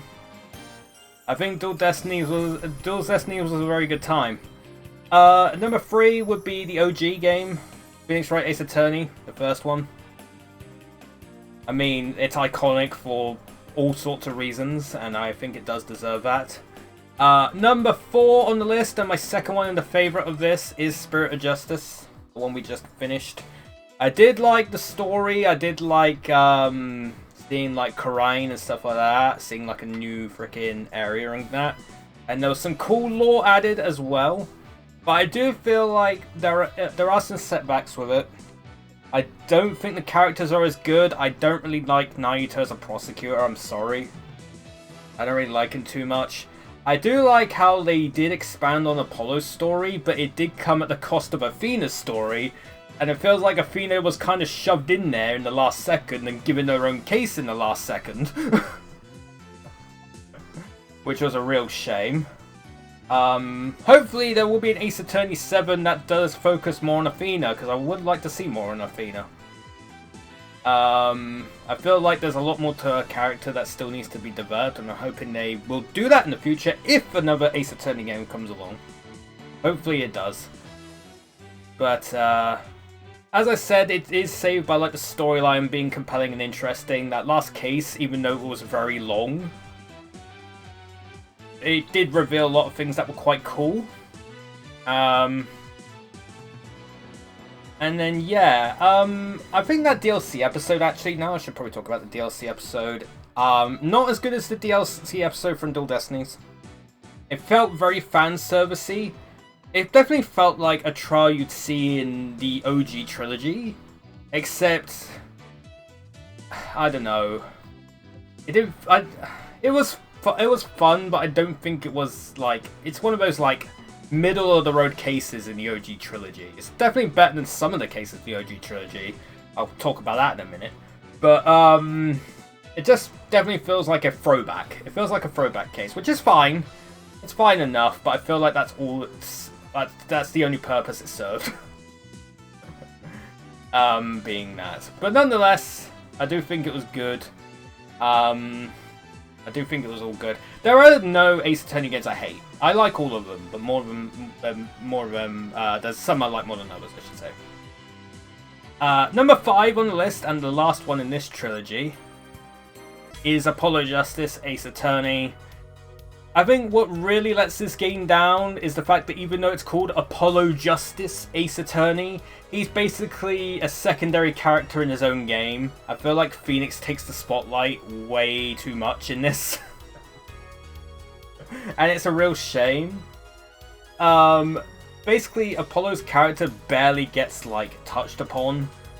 It gets like kind of touched upon in the last case, and that's about it. And even then, the last case is so focused on the freaking juris system that never comes back, by the way. The juris system never comes back.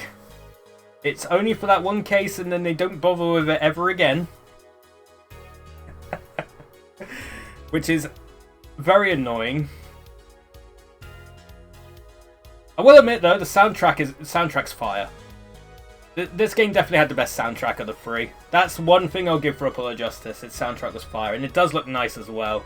Like, I like the 3D, but you can't really beat like the 2D sprites. Also, Clavier Gavin is underrated. I like him as a prosecutor. He's my second favorite prosecutor. Black Quill is my favorite from the three, but Clavier's a good one. I like how light-hearted he is compared to the other ones. He's light-hearted, but he takes his job seriously, and it's quite nice to see that. He's basically like Edgeworth, yeah, if he frickin', I don't know, someone like killed a butterfly in the past and caused a butterfly effect. You get Clavier Gavin, who basically takes his job seriously, but is way like light-hearted, and I like that. But yeah, there's 4 cases there. I think the third case was kind of wild, considering they tried suspecting like a kid of killing someone with this freaking massive ass gun that causes recoil. Like, like you have this huge gun that only a trained like specialist could fire, and they blame the kid. They blame the kid. It's like, bruh, that's crazy. And then, yeah, my least favourite of all the Ace Attorney games is still Justice for All. Mainly because the first case sucked, the third case sucked. I don't remember much of the second case. The last case is the only one I really remember. The one with, like, Shelly the Killer and Matt Ongard and shit. Where it's basically Phoenix at his lowest point, where he's like, okay, I've got to get this guy a not guilty verdict, even though he's clearly guilty. Otherwise, Maya gets killed. Of course, obviously, with the help of like Edgeworth and Francisca, frickin', he manages to turn it all on his head. But it was quite nice to see that point, like where Phoenix is at his lowest point, I feel. But that's the only real memorable thing of that game. Again, the first case sucked. The third case sucked. That fucking circus case, I hate it. I hate it. The first case was lame. The whole amnesia thing was lame. And then the second case, what was the second case? I actually can't remember the second case in Justice for All. I actually don't know. Oh, what was it? What was the second case in Justice for All? I've actually forgotten. I've actually forgotten. It's that frickin'... what was it? Oh, it was... Oh, what was his name? Master Mask, that was it. Was it Master Mask in that one? Fucking... Was it that? I need to look it up now. I'm doubting myself. And, oh, what's his name? Luke at Me. That was it. Was it that one? Was it a different game?